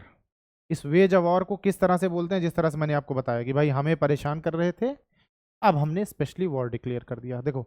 लेकिन आप इनडायरेक्टली क्या कर रहे हो, कंडीशंस या आप हमें समझा रहे हो ना इसमें, वहां पे तो आपने लिखी नहीं ये चीज। टूल्स में आप देखोगे तो सिंपली लिखा हुआ है कि they can acquire a territory, किस तरह से एक्वायर करेगी कोई चीज मेंशन नहीं है, they can wage a war. अब किस तरह से बोलेंगे एक्वायर टेरिटरी को, उन्होंने बोला कि मुझे ट्रेड सेटअप करना है तो मुझे उसके लिए जमीन चाहिए, दुकान खोलनी है तो जमीन चाहिए, सेम चीज उन्होंने बोली, जबकि वहां तरीका नहीं लिखा, हो सकता है आप जबरदस्ती ले लो because you have that army, then wage a war. अब आप इसके लिए क्या एक्सक्यूज देते हो, एक्सक्यूज इज दिस कि भाई कोई अगर हमें मारेगा तो हम उसके लड़ेंगे ही, तो वेज अ वॉर उस सिनेरियो में। लेकिन जनरली आप देखोगे तो ये वेज अ वॉर कैसे था, अपने प्रॉफिट के लिए, ब्रिटिशर्स को कोई परेशान नहीं कर रहा था, इवन टाइम ऑफ मुगल्स कोई इनको परेशान नहीं कर रहा था, है ना। Okay, then they have another, they are allowed to acquire that, and then they can sign the treaty as well, they can sign the treaty। ये तीन बातें मेन थी जो चार्टर में लिखी हुई है, acquire the land, they can acquire territory, wage the war, and then sign the treaty। अगर किसी मुगल एम्परर के टाइम पे या किसी इंडियन पावर के टाइम पे आप आ रहे हो तो उनसे एक ट्रीटी वगैरह साइन करने का आप अलाउड हो कि साइन कर लो कि भाई हमें ये ट्रेड करेंगे, आपको इतना टैक्स पे करेंगे, या ये चीज़ें होंगी, ठीक है। तो ये कुछ बातें थी विच वॉज द टूल्स, ठीक है। अब जरा बात करते हैं कि what is the royal charter. जैसे वो 15 ईयर्स वाली बात थी ना, ये भी थोड़ा देख लेते हैं। आकाश जो पूछ रहे थे तुम, तो रॉयल चार्टर, पहली बात तो ये क्या होगा, it is not permanent, it is not permanent, ठीक, नॉट परमानेंट। सेकेंड बात क्या होगी, ये ईस्ट इंडिया कंपनी को, ब्रिटिशर्स की बात कर रहा हूं अभी मैं, डचेस की बात नहीं कर रहा हूं, लेकिन हाँ मोर और less they have the same thing, specially क्योंकि ब्रिटिशर्स हमारे लिए ज़्यादा इंपॉर्टेंट है, ठीक है। EIC, इट गिव्स मोनोपोली,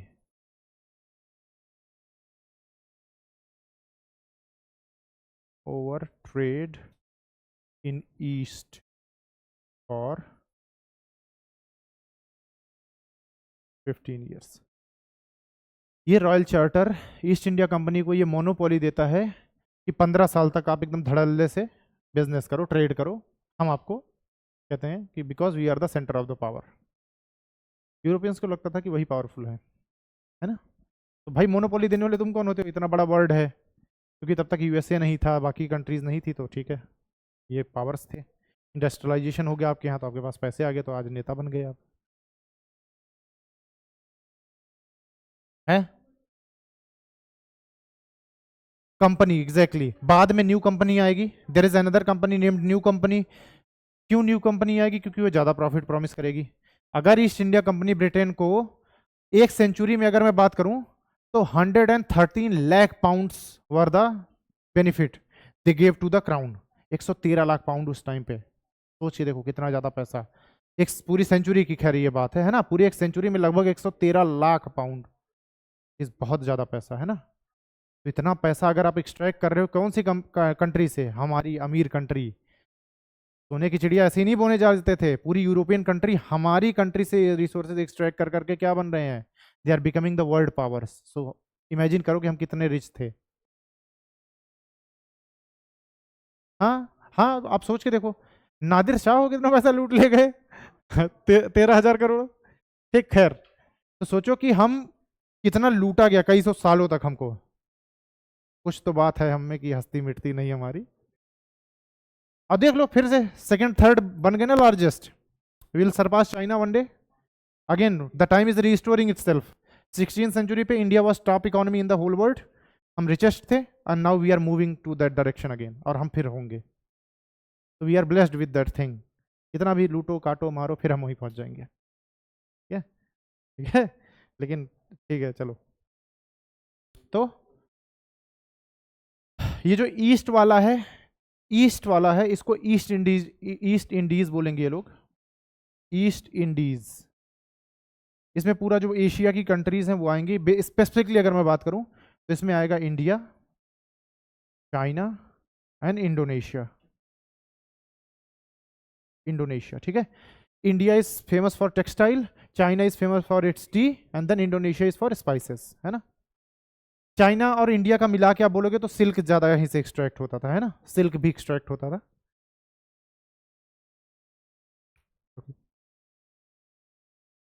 15 साल के लिए मोनोपोली देता है, इसका मतलब इस चार्टर एक्ट को आफ्टर 15 ईयर्स क्या होगा, रिन्यू करवाना पड़ेगा, ठीक है ना। तो आफ्टर 15 ईयर्स नीड्स रिन्यूअल। अच्छा एक बात बताओ, परमानेंटली क्यों नहीं बोल दिया कि चाहो 100 साल के लिए करो ट्रेड करो, क्यों ये रिन्यूअल वाला कंसेप्ट क्यों कर रहे हैं। इंडियन गवर्नमेंट किसी को लाइसेंस देती है, जैसे अपना देखो अपना कार्ड वार्ड मिलता है तो वो भी एक सर्टेन लिमिट के साथ होता है, फिर उसको रिन्यू करवाना पड़ता है। कोई लाइसेंस अपने को मिलता है तो वो भी रिन्यू करवाना पड़ता है। Why, what is the reason है। अच्छा अरे एक बात बताओ, जैसे 15 साल के लिए लिए दे दिया फॉर एग्जाम्पल, बीच में चाहे इसको अबॉलिश करना तो क्या पॉसिबल नहीं है क्राउन के लिए। 15 साल से पहले जब मेरा मन मैं बोल दूं भाई मैं अगर आपको कोई चीज दे रहा हूँ 10 साल के लिए, मैं चाहूँ तो 5 साल में ले लूँ। बात यह है रिन्यूअल के लिए गवर्नमेंट भी क्यों करती है, क्योंकि आपको दोबारा फी पे करनी पड़ती है। पैसा कैसे कमाएंगे, 15 साल के लिए लाइसेंस दिया तो कुछ पैसा कमाया, 15 साल बाद रिन्यू करवाओगे, रिन्यूअल किस टाइम पे हो रहा है, उस टाइम पे क्या सिनेरियो चल रहा है, कितने अमीर आप हो, उस हिसाब से फीस वसूलेंगे। एक साथ अगर मैं 100 साल के लिए दे दूं, मैं प्रेडिक्ट थोड़ी कर सकता कि 100 साल के लिए कितना अमाउंट बनाऊं, तो एक बफर रख दूं, 10 साल बाद फिर रिन्यू करके पैसा तुमसे वसूलूंगा, फिर 10 साल बाद फिर वसूलूंगा। तो it is for the money, simple सी बात, इतना आप लिखना। तो जब ये रिन्यूअल होगा सो क्या, specially the crown, they'll be getting huge money, huge amount, they'll be charging huge amount। Huge बोल रहा हूँ तो वही फिर आप समझ लो कि हजारों पाउंड या इस तरह से उस टाइम के हिसाब से, है ना, हजारों लाखों पाउंड लगेंगे। तो the crown will be getting huge amount renewal के, जितने 15-15 साल पे रिन्यूअल होगा फिर उतना ही पैसा वो लोग लेते रहेंगे कंपनी से कि लो बेटा रिन्यूअल का टाइम आ गया, बख्शीश, ठीक है। 15 साल बाद फिर ये रॉयल चार्टर फिर से रिन्यू हो जाएगा, फिर 15 साल तक ये ट्रेड करेंगे, जितना प्रॉफिट बनाया, क्राउन की निगाह तो है ही है, तो रिन्यूअल के लिए आए कि अरे बेटा बहुत प्रॉफिट बना रहे हो, केक अकेले अकेले नहीं खाओगे, अब हाफ हाफ की बात होगी, जितना प्रॉफिट बनाया उसका आधा पैसा दोगे तो रिन्यूअल मिलेगा, अदरवाइज। यही क्लैश आगे बढ़ के 1857 में इतना बढ़ जाएगा कि क्या लगेगा ब्रिटिश इनको क्राउन को कि now they are making the whole cake and they are eating 1/3 part, sorry they are giving us 1/3, they are having the 2/3, फिर अब हम डायरेक्ट कंट्रोल ले लेंगे। 1857 आते आते इस तरह से क्लैश होगा। रीजन एक और चीज सोच के देखो, कहाँ ब्रिटेन कहाँ इंडिया, एग्जैक्टली 1 साल लगता था ट्रेवल करने में, अगर मौसम खराब है तो ज़्यादा भी लग जाता था, नहीं तो अगर आप लगातार चलते हो तो 8 months to 1 year। ठीक, ये भी एक दलील थी उनकी कि जो हम देख नहीं पाए, ईस्ट इंडिया कंपनी आपको लूटती रही, हमें क्यों नहीं दिख रहा, क्योंकि हम 1 साल दूर बैठे हैं आपसे, है ना। तो it is not our responsibility, हाँ ये हमारी गलती नहीं है, ये उनकी गलती है, ठीक है। खैर, ईस्ट इंडिया कंपनी पहली बार शेयर मार्केट की शुरुआत हो रही, east India company was a joint stock, first joint stock in the history, मतलब वन ऑफ द फर्स्ट बोलना, क्योंकि उस टाइम पे भी आगे भी कंपनीज बन रही थी, it was one of the first. कैसी कंपनी थी ये, जॉइंट स्टॉक कंपनी थी।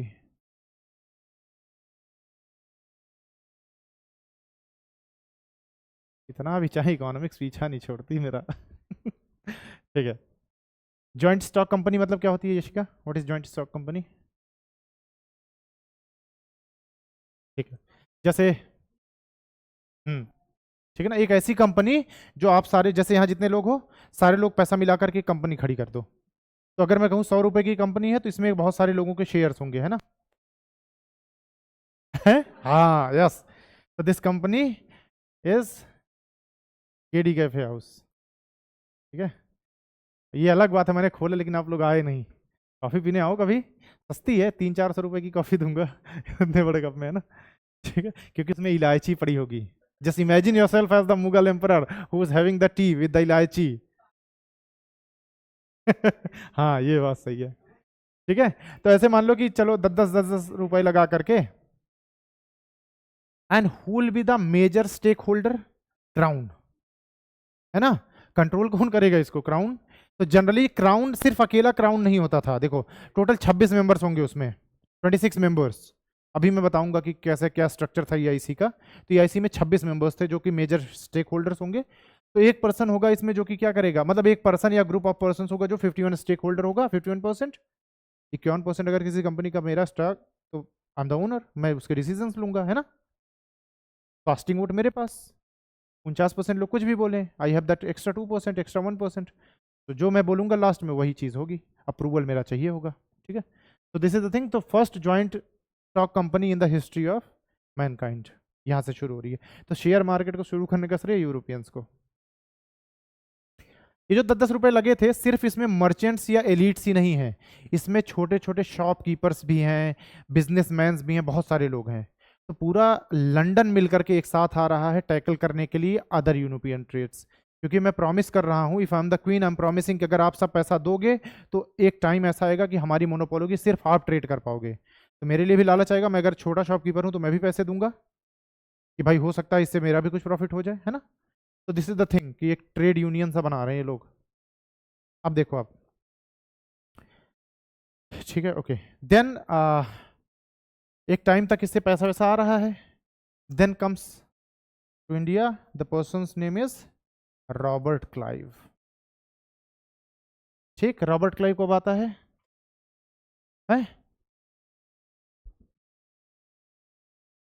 देखो, after the battle of Buxar and the treaty of Allahabad, Clive आ गया था, क्लाइव पहले आ जाता है।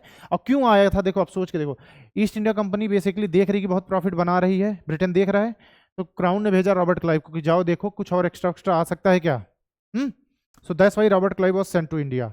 इसको एक अलग तरीके से देखेंगे जब हम बैटल्स वगैरह डिस्कस करेंगे, अभी के लिए बस एक बता रहा हूँ, इसको इसलिए भेजा गया, ठीक, ओके। कहाँ पहुंच गए, अच्छा, okay. Then he when he and he who send him, तो crown plus the what do we call them, London के मर्चेंट्स, इनका मिला जुला बात थी। मैंने बोला ना कि मर्चेंट्स का भी पैसा लगा इस कंपनी में। तो crown major stake holder and the London के मर्चेंट्स, मर्चेंट्स कौन से, जो एक्सप्लोरर काइंड के थे, जो बाहर जाना पसंद करते थे कि यहाँ जा करके बेचें, यहाँ जा करके बेचें। तो अगर आप लिखना चाहो तो इसको ब्रैकेट में लिख लेना कि AKA the adventurer merchants, adventurer merchants, जिनको क्या पसंद है, बाहर जाकर के चीजें बेचना, ठीक है। ये देखेंगे ना कि अगर इंडिया में स्कोप देखना है तो किसी को भेजो अपने बंदे को। Robert Clive came to India, यही था ये। दो मेन चीजें होती हैं, एक तो बैटल ऑफ प्लासी ऑलरेडी हो चुका है, then comes battle of Buxar. Battle of Plassey से बहुत ज्यादा फायदा नहीं होता, थोड़ा बहुत होता है। बैटल ऑफ प्लासी, ठीक है, PLASSY, यही है ना स्पेलिंग, कुछ और है, जो भी हो। अरे battle of Plassey is already done, यहां से बहुत ज्यादा आउटकम नहीं था, आउटकम इज लेस, बट हाँ इससे एक फायदा ये हुआ कि ब्रिटिशर्स यहाँ जीत जाते हैं, तो ब्रिटिशर्स आर नाउ नोन, पूरा इंडिया जानता है कि who is Britishers. Robert Clive आता है तो 1764 यहां होता है battle of Buxar, battle of Buxar. Buxar फिलहाल एक जगह है, कहां पे, शाश्वत, ठीक है। एंड उस टाइम पे it was part of Bengal. Battle of Buxar, ये सब डिस्कस करेंगे हम, don't worry. And then treaty of Allahabad, ठीक है। बस इनका रेफरेंस दे रहा हूँ, ये है क्या अभी ये सब बताऊंगा। ये होती है 1765। दो चीजें हुई रॉबर्ट क्लाइव के टाइम पे, one is battle of Buxar 1764 and then treaty of Allahabad. और इससे ह्यूज प्रॉफिट, मतलब पागल हो गया, इतना पैसा नहीं देखा था कभी ब्रिटिशर्स ने। तो रॉबर्ट क्लाइव एक लेटर लिखता है, that letter is still there, कभी किसी को पढ़ना हो ब्रिटेन चले जाना, ठीक है, ज़्यादा खर्चा नहीं आएगा लेकिन लेटर पढ़ पाओगे, ठीक है। तो that letter is still there. तो ये क्राउन को लेटर नहीं लिखता है, ये मर्चेंट्स को लेटर लिखता है। ये क्राउन को, he is not informing the crown, he is informing the merchants, क्योंकि इसको पैसे का लेना देना, इसको पता है क्राउन का काम क्या है। क्राउन कुछ कर तो रहा नहीं है, पैसे और ले रहा है हमसे रिन्यूअल के और ये सब। तो ये सीक्रेट लेटर था which is written to the merchants, a the adventurer merchants, कि कुछ लोग थे जो ज़्यादा सपोर्ट करके जिन्होंने इसको भेजा, तो he is loyal to them. Letter में क्या लिखता है, ये लिखता है कि बेच दो, सब कुछ बेच दो, ठीक है। अरे सेल और मोर्टगेज एवरीथिंग, ऐसे स्टार्ट होता है ये, सेल और मोर्टगेज एवरीथिंग। तो कहते हैं कि भाई क्या बेच दो, तो ये कहता नहीं बस बेच दो। तो कहता है कि क्या बेच दो, ये कहता है कि वो चीजें बेच दो जो मेरी है, मेरा जितना प्रॉपर्टी है, जितना मेरे नाम पे कुछ है, सब कुछ बेच दो, और बेच करके क्या करो, ईस्ट इंडिया कंपनी का शेयर खरीदो मेरे लिए, ठीक। तो what Robert Clive says, RC, he says कि लाइक सेल और mortgage everything what I have and by the shares of east India company. क्यों? क्योंकि इसको भविष्य दिख गया है कि ईस्ट इंडिया कंपनी का फ्यूचर क्या है। एक ट्रीटी, एक बैटल से इतना पैसा इसने देख लिया कि इसको लगा कि इसमें पूरा यूरोप खाना खा सकता है साल तक, ठीक। तो इसने क्या बोला कि सेल एवरीथिंग और मोर्टगेज एवरीथिंग, ये तो मैं बस बता रहा हूं उस लेटर का पार्ट, क्योंकि और क्या करो, ईआईसी के शेयर खरीदो मेरे लिए, ईस्ट इंडिया कंपनी में मेरा शेयर खरीदो, 1% का स्टेक होल्डर हूं, जितना बेच सकते हो मेरी चीजें खरीद करके और मेरा स्टेक बढ़ाओ उसमें। This is the main purpose of Robert Clive. तो ईआईसी के शेयर्स खरीदो उन मर्चेंट्स को, इसने ऐसे बोला किया उन्होंने, इसके घर पर बेचा, जो भी था सब कुछ मोर्टगेज रख दिया, गिरवी रख दिया या बेच दिया। And now he gets some shares. और इन शेयर्स क्यों? क्योंकि after the battle of Buxar and treaty of Allahabad, East India company को इतना पैसा मिल गया जिससे क्या कर सकते थे, जितना इन्होंने पैसा इन्वेस्ट किया था उस पैसे से ज्यादा पैसा। सोच के देखो, एक ट्रीटी और एक लड़ाई से आपका ये 100 रुपए का पूरा अमाउंट निकल गया, ठीक है, सिर्फ एक लड़ाई और एक ट्रीटी से। तो सोच के देखो कि अगर हम 100-200 साल राज करेंगे तो क्या हालत होगी। ये पूरा कास्ट, हम यहाँ 100 बोल रहा हूँ, it was in may be crores या जो भी रहा हो, है ना, बिलियंस में रहा होगा, जो भी था। एक लड़ाई और एक ट्रीटी में सारा पैसा निकल गया। रॉबर्ट क्लाइव पागल हो गया कि भाई एक ट्रीटी में इतना चीज मिल गई तो आगे क्या होगा। इसीलिए उसने क्या बोला, शेयर्स खरीदो मेरे लिए। और it resulted in what, 16th century में who is the richest person in the whole मतलब world, Robert Clive. He becomes the richest person. क्यों? क्योंकि विद इन लाइक इस ट्रीटी और इस लड़ाई के विद इन 6 मंथ्स, 8 महीने के अंदर जो शेयर्स के प्राइस थे वो कितने गुना बढ़ गए, लगभग 10 गुना बढ़ गए 6 महीने के अंदर। विद इन 6 मंथ्स ये शेयर प्राइजेस कि within 6 months of that battle and the treaty it is 10 times, share prices are 10 times. अब इसने स्टेक होल्ड कर लिया था 10-15% का, एक अकेला पर्सन 10-15% लेकर बैठा है जो कि 10 गुना बढ़ गया। तो 16th सेंचुरी में he will be the richest person जब तक रहेगा, मतलब ये स्टार्टिंग वाला पीरियड। तो Robert Clive becomes the richest person. सोचो, क्राउन उनका पापा बन गया, ये सबका सबसे अमीर, है ना। कैसे चल रहा होगा, सड़क किसकी बनेगी, सोने की बनेगी। क्लाइव साहब आ रहे हैं। ठीक है, तो ही बिकम्स द रिचेस्ट पर्सन, क्योंकि देखो ये होता विजनरी। अब इन सब का स्टेक करते हैं। अब ईस्ट इंडिया, अब ब्रिटिश क्राउन क्या बोलेगा, हमने नहीं कहा था उससे जा करके तुम लड़ाई करो, ये करो वो करो, ये उसका इंडिविजुअल डिसीजन था, हमने नहीं कहा था। हमें पता क्यों नहीं चला, हम 1 साल दूर हैं, ठीक है। अच्छा तरीका है ना, ओके। अच्छा, ये जो चीज चल रही है ना, ही बिकम्स द रिचेस्ट पर्सन, देखो रॉबर्ट क्लाइव कहाँ था, ईस्ट इंडिया कंपनी में देख रहा था चीजें, और उसको पता चला कि इससे शेयर के प्राइस बढ़ने वाले हैं, जिसने उसने बहुत सारे शेयर्स खरीदवा लिए। और इन सारे काम को अगर कोई पर्सन कंपनी के अंदर है, उसको पता शेयर्स बढ़ने वाले हैं दाम, और वो ये काम कर ले कि बहुत सारे शेयर्स एक्वायर कर ले या किसी रिलेटिव से एक्वायर करवा दे, इस पूरे प्रोसेस को बोलते हैं insider trading. It is known as insider trading. समझ आया? और insider trading is not good for the company by the way, ठीक। आपकी कंपनी की चीजें आप प्रेडिक्ट करें, क्योंकि because we are working for the company, आपको पता कंपनी कुछ ऐसा लाने वाली है जो मार्केट में बहुत चलेगा। अब आपने अपने रिलेटिव्स को बोला कि खरीदो शेयर्स, खरीदो जल्दी जल्दी, मतलब आप अपने आप को मोनोपोली स्टेब्लिश करवाने की कोशिश कर रहे हो, है ना।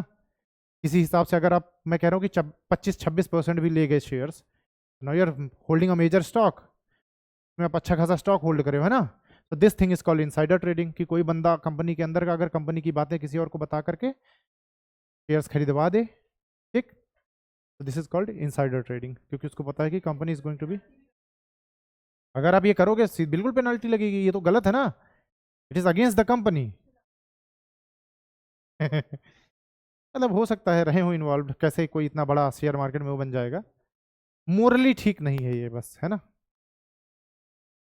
जैसे बजट आ रहा हो और कोई लीक कर दे कि ऑलरेडी पता चल जाए बजट में क्या है, तो लोग लॉन्ड्रिंग शुरू कर देंगे उस चीज की, तो ये ठीक नहीं ना मोरली, ठीक है। अच्छा एक चीज और बताना मुझे, जॉइंट स्टॉक कंपनी का मतलब क्या होता है। जैसे मैंने बोला कि बहुत सारे लोगों ने पैसा मिलके बनाया, ये जॉइंट स्टॉक कंपनी अपनी, अरे भाई हो जाए यार, this is the joint stock company. जो यहाँ 10-10% होल्ड कर रहे हैं, इसका क्या मतलब होगा कि दे will be the in the working groups और नॉट, बस ये पूछने का यहाँ मतलब है मेरा। ये 10-10%, 10-10 रुपए के शेयर्स होल्ड कर रहे हैं 100 रुपए में, जो बिजनेसमैन हैं, छोटे छोटे शॉपकीपर्स हैं, whether they will be in the working group और नॉट। कंपनी के लिए जो काम कर रहे हैं, क्या वो भी उसमें होंगे, जो शेयर होल्डर्स होंगे, क्या वो कंपनी के वर्किंग ग्रुप में होंगे, इज इट मैंडेटरी है। हाँ, चलो मैं कहता हूँ कि चलो किसी के 5% शेयर्स हैं, तो इज इट मैंडेटरी कि दे will be in the working group. ये क्लियर है ना। फॉर एग्जाम्पल मैं रिलायंस का एक शेयर खरीद लूँ आज, अगले दिन मैं फोन करूँ कस्टमर केयर को, अरे अंबानी साहब से बात कराओ, ठीक। और कस्टमर केयर वाला परेशान, मैं दिन में 50 बार फोन कर रहा हूँ, अरे अंबानी से बात कराओ यार, जियो के प्राइसेस बढ़ रहे हैं, हम द शेयर होल्डर, मैं मालिक हूँ कंपनी का, एक शेयर होल्ड करता हूँ, हम द मालिक, उनको बोलो कि जियो के प्राइसेस कम करो, इससे क्या होगा, ज़्यादा कस्टमर्स आएंगे, ज़्यादा कस्टमर्स आएंगे तो ज़्यादा प्रॉफिट बनेगा, है ना। इसका ये मतलब नहीं कि अगर मैंने शेयर खरीद लिया तो I am in the working group, that will be decided by the board of directors. अभी बताता हूँ किसके भी बोर्ड ऑफ डायरेक्टर्स होंगे, लेकिन ये कौन डिसाइड करेगा, जो कंपनी को जिसने बनाया होगा, जो मेजर शेयर होल्डर होगा, 51% वाला बंदा है ना, वो डिसाइड करेगा हु विल बी वर्किंग। अगर मैंने 5% 7% खरीद भी लिया, तो इसका ये मतलब नहीं है कि मैं क्या हूँगा, वर्किंग ग्रुप में हूँगा कंपनी की, ठीक है। कहीं पे मेरी जरूरत पड़ती है, किसी को 51% में अगर मेरी जरूरत पड़ गई, तो हो सकता है किसी डिसीजन में मैं उसका पार्ट हो जाऊं, ठीक। तो दिस इज द थिंग। तो ज्वाइंट कंपनी का ये मतलब नहीं होगा कि उसके शेयर होल्डर्स जो है उसके वर्किंग ग्रुप में आ जाएंगे, कि आप लोग मिल करके कंपनी एक बनाओ, तो इसका मतलब ये नहीं कि आप सारे लोग उसमें काम करने लग जाओगे। It will be decided by the major stock holders. Clear है, ठीक है। देखो, अब इससे ये मत कर देना जाके स्टॉक मार्केट में पैसा वैसा लगाने लग जाओ, ठीक है। ओके, अच्छा। Now E I C, they started their first voyage, E I C, they were coming to India. This EIC was formed. Now they are coming to India. They are coming to India. और किस तरफ से आ रहे हैं, via Cape of Good Hope, Africa के से नीचे से, ठीक है ना, केप ऑफ गुड होप। अब वो इंडिया पहुंचते उससे पहले उनको अरेबियन सी में कौन मिल जाते हैं, पोर्चुगीज, ठीक है। Portuguese were already there, Arabian सी में बैठे हुए हैं। तो फिर देयर इज अ क्लैश, लड़ाई होती है, क्लैश, लड़ाई होगी, और लड़ाई होने की वजह से दे will be getting the huge amount of money,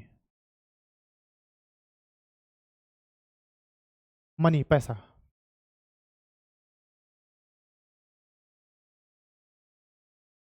इनको लगा कि इतना पैसा मिल गया, अगर हम इसको इंडिया लेकर जाएंगे तो कहीं लूट उट ना ले लोग, ठीक।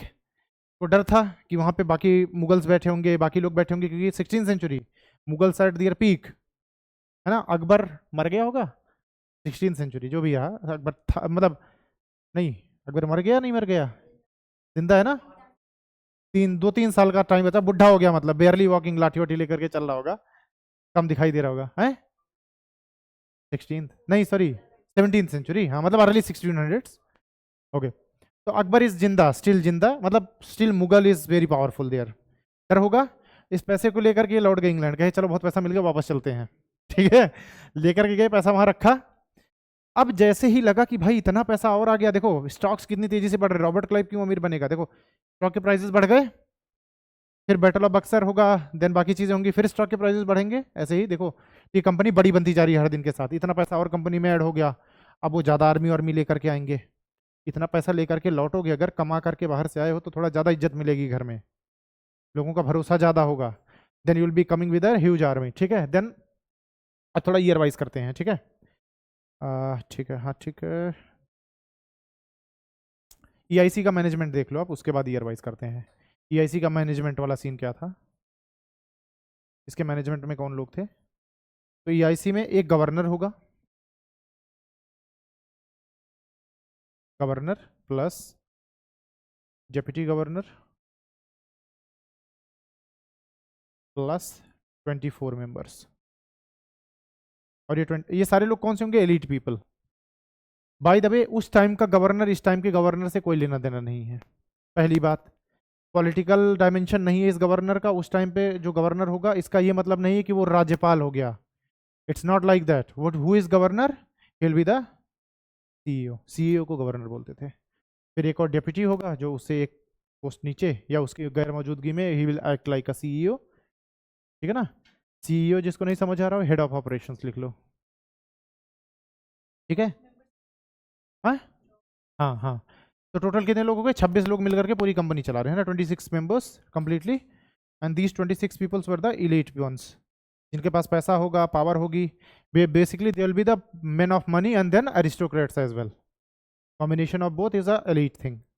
You are a man of money, आपके पास पैसा है, and you are a aristocrat, family से बिलोंग करते हो, मतलब क्या है, आपकी फैमिली पावरफुल लोगों की रही है और आपके पास पैसा भी है, मोर और लेस दोनों। आप पावरफुल हो तो पैसा आ ही जाएगा, पैसा है तो धीरे धीरे पावरफुल हो ही जाओगे, वाइस वर्सा, ठीक है। तो टोटल ये मैनेजमेंट का सीन था। Governor is CEO again, head of operations, ठीक है। तो जो ये गवर्नर जनरल्स आएंगे इंडिया में, इसका ये मतलब नहीं होगा कि वो क्या है, उस एरिया को पॉलिटिकली वो अथॉरिटी रखते हैं, वो सिंपली क्या है, वो कंपनी के डिफरेंट डिफरेंट मैनेजर्स टाइप के आप बोलेगे, है ना, कि बंगाल की कंपनी, बंगाल में जो कंपनी काम करे उसका मैनेजर जो होगा उसको गवर्नर जनरल बोल देंगे, ऐसे ही बॉम्बे में होगा, ऐसे ही अलग अलग जगह पे होगा।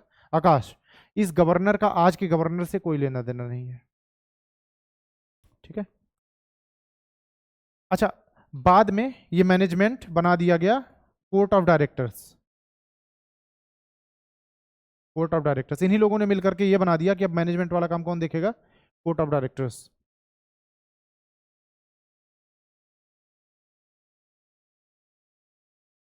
हाँ एग्जैक्टली, बोथ आर मोर और लेस, दोनों सेम है, कोर्ट ऑफ डायरेक्टर्स, क्योंकि क्यों सोच के देखो, राजा का कोर्ट होता था, अब क्या होता है, अब चीजें बदल गई, अब वो कोर्ट वोट वाला राजा वाला कोर्ट खत्म हो गया, कोर्ट मतलब अब न्यायालय वाला सीन हो गया है ना, इसीलिए this theme is replaced with the board of directors, की उस चीज का बोर्ड है और उसमें जो डायरेक्टर्स है, बट हाँ ये वही होते थे बोर्ड ऑफ डायरेक्टर्स, यहाँ से ये कर दिया गया। Again these members will be decided bye them, ये लोग डिसाइड करेंगे कि इसमें कौन होगा, और ये वही होंगे जो कंपनी के लिए डिसीजंस लेंगे, they will be known as board of directors. Persons वगैरह मेंशन नहीं किया गया, जिसको जो लगेगा इंपॉर्टेंट है वो आता जाएगा, कुछ लोग बाहर जाते जाएंगे, बट कोई मेंशन नहीं है कि how many members are there, इसके लिए है, ठीक है। चलो अब ईयर वाइज करते हैं, कुछ पॉइंट्स आप लिखो, 1601 लिखो, अब EIC के नीचे 1601, 1601 में क्या हुआ, ईयर वाइज कुछ पॉइंट्स देख लेते हैं, लिख लेते हैं, 1601, ठीक है, EIC इज द हेडिंग 1601। तो 1601 में पहला पॉइंट मतलब पहला पॉइंट जो है 1601, डैश करो आगे और लिखो first voyage to East Indies, first voyage, आकाश वोएज किसे कहते हैं, हैं कैसी यात्रा, मैं यहां से दिल्ली जाऊं वोएज हो जाएगा क्या, हैं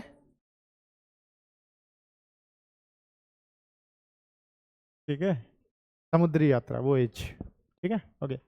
तो first voyage to East Indies, मतलब ईस्ट इंडीज वो सारा रीजन एशिया वाला, ओके। और इसमें इसका आउटकम क्या होगा, डिमोलिशिंग ऑफ, हाँ ठीक है, डिमोलिशिंग पोर्चुगीज, आगे क्या करेंगे ये, दे will B demolishing the Portuguese. पहले वोएज में यही हुआ था ना, मैंने आपको बताया, आगे सबसे पहले पुर्तगाली मिल गए, तो बोले कि चलो दंगल हो जाए, ठीक है, डिमोलिशिंग द। अच्छा इनका ईयर पीरियड लिख लो, 1-2 साल की लड़ाई नहीं होगी, धीरे धीरे पूरा डिमोलिश करने में इतने साल लग जाएंगे, अराउंड 50 ईयर्स। उस शिप को डिस्ट्रॉय किया था, पोर्चुगीज को डिस्ट्रॉय करने में, by 1662 they are almost eliminated, है ना। देन 1608 अब वो क्वेश्चन वाला point, 1608 decided to open a factory in Surat, सबसे पहली फैक्ट्री स्टैब्लिश होगी सूरत में, क्वेश्चन में था अभी, ठीक है। Decided to open factory in सूरत,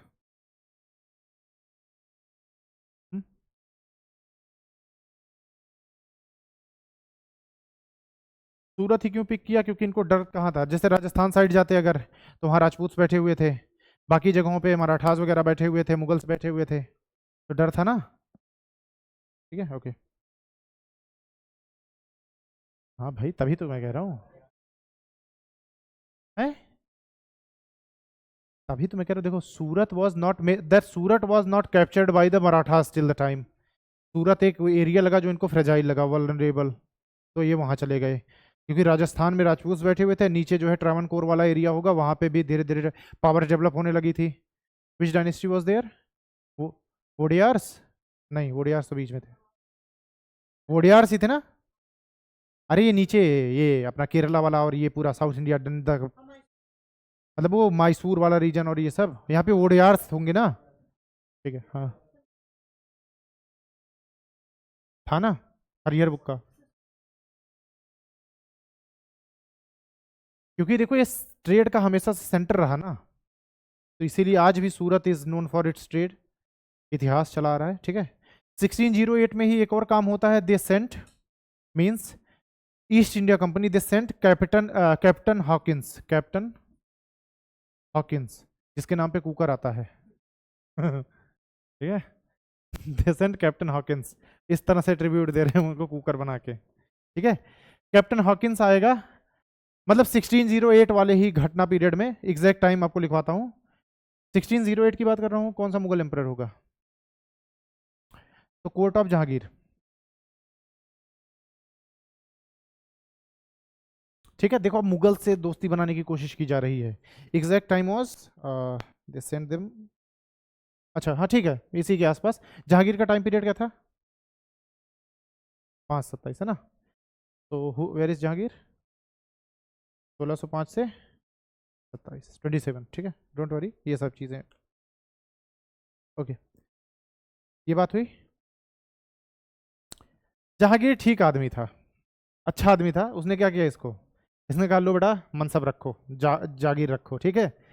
तो मनसब एंड जागीर्स बेसिकली उसको लैंड दे दिया, ठीक है ना, मनसब एंड जागीर्स, मनसब एंड जागीर्स, मनसब देना मतलब आपने टैक्स कलेक्शन का पावर दे दिया, जागीर मतलब अपने लैंड एरिया दे दिया कि उसको एक्सट्रैक्ट करो, ठीक है ना, मनसब एंड जागीर्स वर गिवन, ठीक है।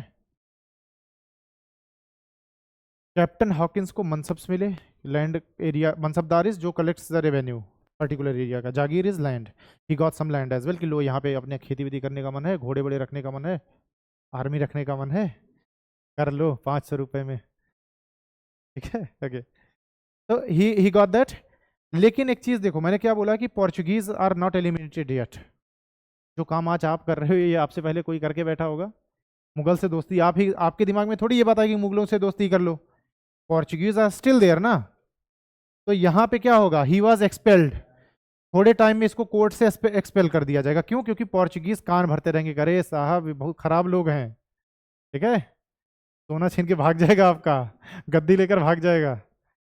एक चैनल है जानवर बोलते हैं, किसी ने देखा उसके मीम्स, उसमें बेसिकली अलग अलग एनिमल्स होंगे, एक कानपुर का बंदा है जो उसकी मिमिक्री करेगा, तो एक सील आएगी, एक ऐसे बोट जा रही होगी, सील ऐसे बोट पे ऐसे अपना सर रख के देख रही होगी, तो बोलेगी कि और क्या हाल चाल है सी पॉलिसी, देखा है ना, हाँ, तो पीछे से एक बगुला सा उड़ता हुआ आएगा, कहेगा इससे बात मत करना, मछली छीन के भाग जाएगा, बहुत हरामी है तो यही सेम चीज वो कह रहे हैं कि बहुत हरामी है, मनसब छीन के भाग जाएगा, आपका पूरा जागीर लेके भाग जाएगा, बात मत करो। तो he was expelled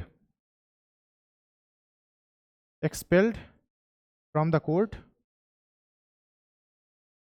Y, because of Portuguese lobbying, Portuguese already वहां पे अपनी लॉबी बना करके बैठे हुए थे कोर्ट में, कान भरे जहांगीर के, और जहांगीर ने अच्छी खासी लात मारी और सीधा ये जाकर के गिरा सूरत में, ठीक है। ही was expelled from the court because of Portuguese lobbying, Portuguese lobbying है ना, पीआरटीज लॉबिंग, जो काम आप आज कर रहे हो इससे पहले ही लॉबी बना करके वहां पुर्तगाली बैठे हुए हैं, कहाँ से, अच्छा, कैप्टन हॉकिंस आ गया, ये समझ आया? ठीक है, कैप्टन हॉकिंस आया जहांगीर के कोर्ट में, जहांगीर से बातचीत की कि साहब हम फला देश से आए हैं, बिजनेस करने आए हैं, कुछ फ़ायदा हुआ तो आपको भी देंगे। और फिर उसने निकाला ऐसे जेब से कि ये देखो साहब, ये तो कुछ हीरा उरा लगा वाला चीज़ लाए हैं, हार लाए हैं आपके लिए, पहन लो। जहांगीर खुश, बोला जाओ। कहस की नहीं अभी नहीं, बोले बाद में बोलेगा। तो ही सेड कि ठीक है, आप एक काम करो, आप मेरे लिए ये लेकर आए, आप अच्छे मेहमान हो, हम आपकी इज्जत करेंगे, आपको मनसब देते हैं, जागीर देते हैं, जाओ मजे करो। जैसे ही मनसब जागीर मिला, तो there there were the Portuguese, Portuguese already वहां बैठे हुए हैं, उन्होंने बोला कि आपका पूरा साम्राज्य छीन के भाग जाएंगे, ये लोग बहुत हरामी हैं। है ना? हाँ, स्पेन को मार के आ रहे हैं, अभी कुछ साल पहले की बात है, इन्होंने स्पेन को बहुत मारा, ऐसे ही आपको भी मारेंगे और चीजें लेके भाग जाएंगे। तो फिर क्या बोलेगा जहांगीर? जहांगीर ने कहा तक लिया, ठीक है ना, जहांगीर से तक लिया। तो he was expelled from the court because of the Portuguese lobbying. कान भरे? तक लिया वर्ड समझते हो ना? Get out. हाँ, बस थोड़ी इज्जत से, थोड़े सुनने में अच्छा लगे, ठीक। हाँ है, अरे भाई शिप का कैप्टन था, थोड़ा इंपॉर्टेंट रहा होगा, यही तो बात थी। उन्होंने बोला अरे कैप्टन वैप्टन को भेज रहे हो, किसी इंपॉर्टेंट पर्सन को भेजो। उसने भी यही बोला था कि कैप्टन क्यों, कुछ अपने अच्छे पर्सन को भेजे ना। आप इंडिया के किसी नॉर्मल ट्रूप को भेज दो विदेश में कोई समझौता करने, ये बात थोड़ी होगी। श्री रामचंद्र जी ने अंगद को ही क्यों भेजा? क्योंकि उसके पापा ने रावण को 6 महीने तक बंदी बना के रखा था। तो Angad is what, Angad is ambassador of India. जो श्रीलंका गए थे, IFS officer, is the ambassador. तो आप इंपॉर्टेंट पर्सन को भेज रहे हो ना अपने, आप किसी सैनिक ट्रूप को, पुलिस वाले को भेज दो, एक सिपाही को भेज दो, जाओ बेटा यहाँ यूक्रेन से ये बात करके आनी है, नहीं हो पाएगा ना। इंपॉर्टेंट पर्सन को भेजो, तो ये he is not that important, तो एक्सपेल्ड। ठीक है, देन लिखो आप 1612, इस सीक्वेंस में 1612। 1612 क्या होता है? दे डिफीटेड पोर्चुगीज, मतलब Britishers, they defeated Portuguese navy in Surat. 1612 में सूरत में पोर्चुगीज नेवी डिफीट हो जाती है, हार जाती है, हरा दी जाती है, कुछ भी बोलो आप। ठीक है, एक तो ये बात हो गई। जब कोई पोर्चुगीज नेवी को हरा देगा तो the outcome will be Mughals wanted to be the friend with that guy. एक के साथ दोस्त थे, उसको मर गया, अब हमको कोई नया दोस्त चाहिए, है ना। तो now who is my best friend? Britishers. ठीक है ना। तो outcome was what, Mughals wanted to be friends with them. Portuguese navy को आपने हरा दिया, तो now you are major power, तो मैं आपसे दुश्मनी क्यों लूंगा? तो now Mughal wanted to be the friend. अब मुगल्स भी यहाँ डेस्परेट हो रहे हैं, तो अब मतलब अगर कोई ब्रिटिशर्स आएगा तो Mughals will welcome with all open hands कि हाँ आओ बेटा, बहुत अच्छी बात है, आप आए, हमको बहुत खुशी हुई। ठीक है, ओके।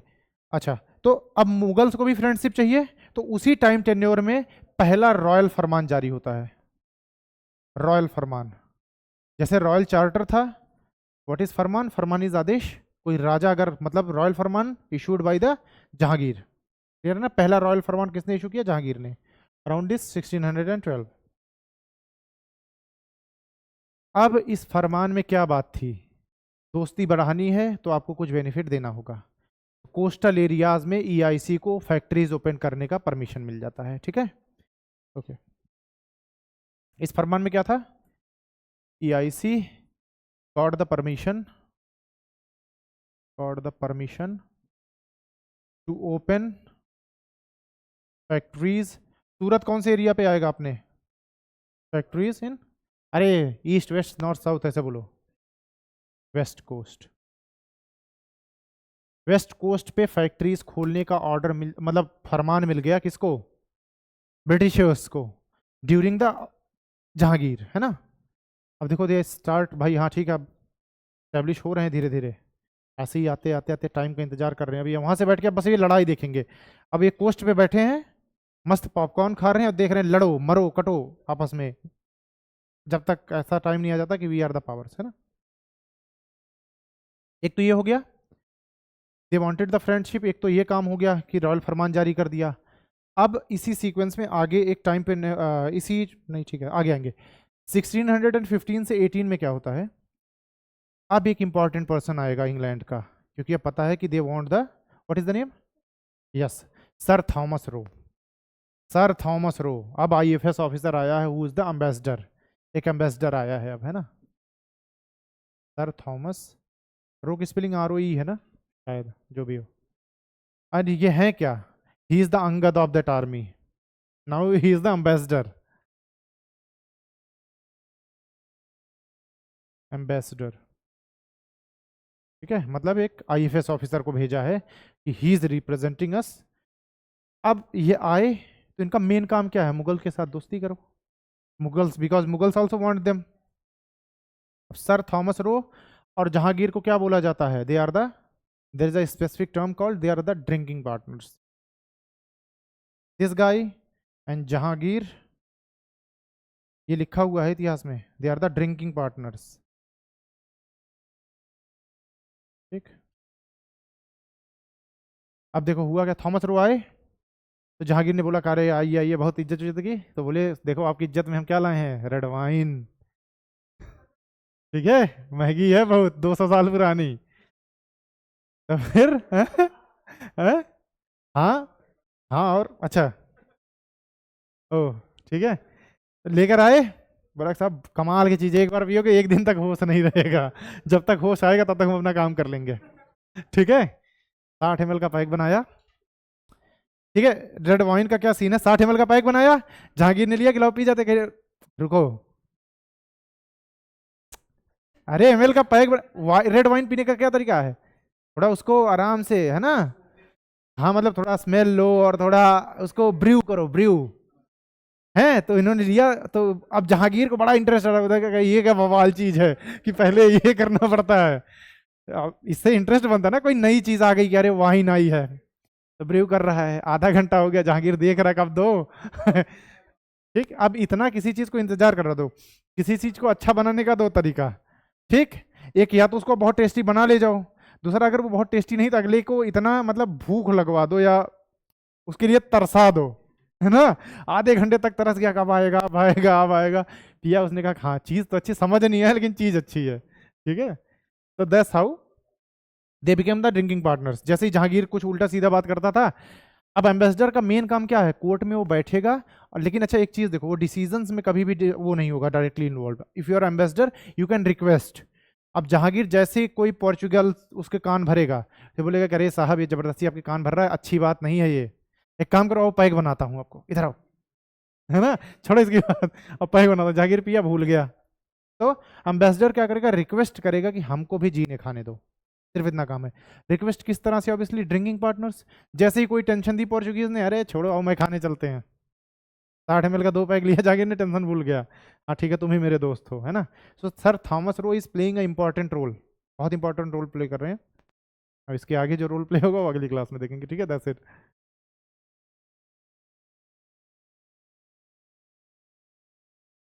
बता रहा हूँ बस। ठीक है, तो हुआ क्या, देखो यहां से बताता हूँ आपको।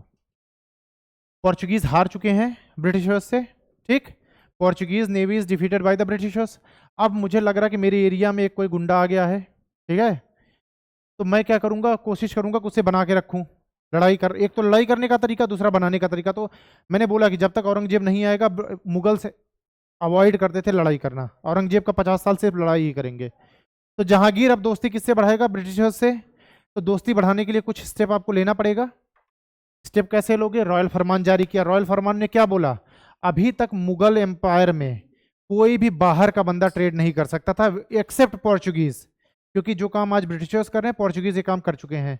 तो पूरा जो मुगल एम्पायर है इसमें कौन ट्रेड नहीं कर सकता? कोई भी बाहर का बंदा।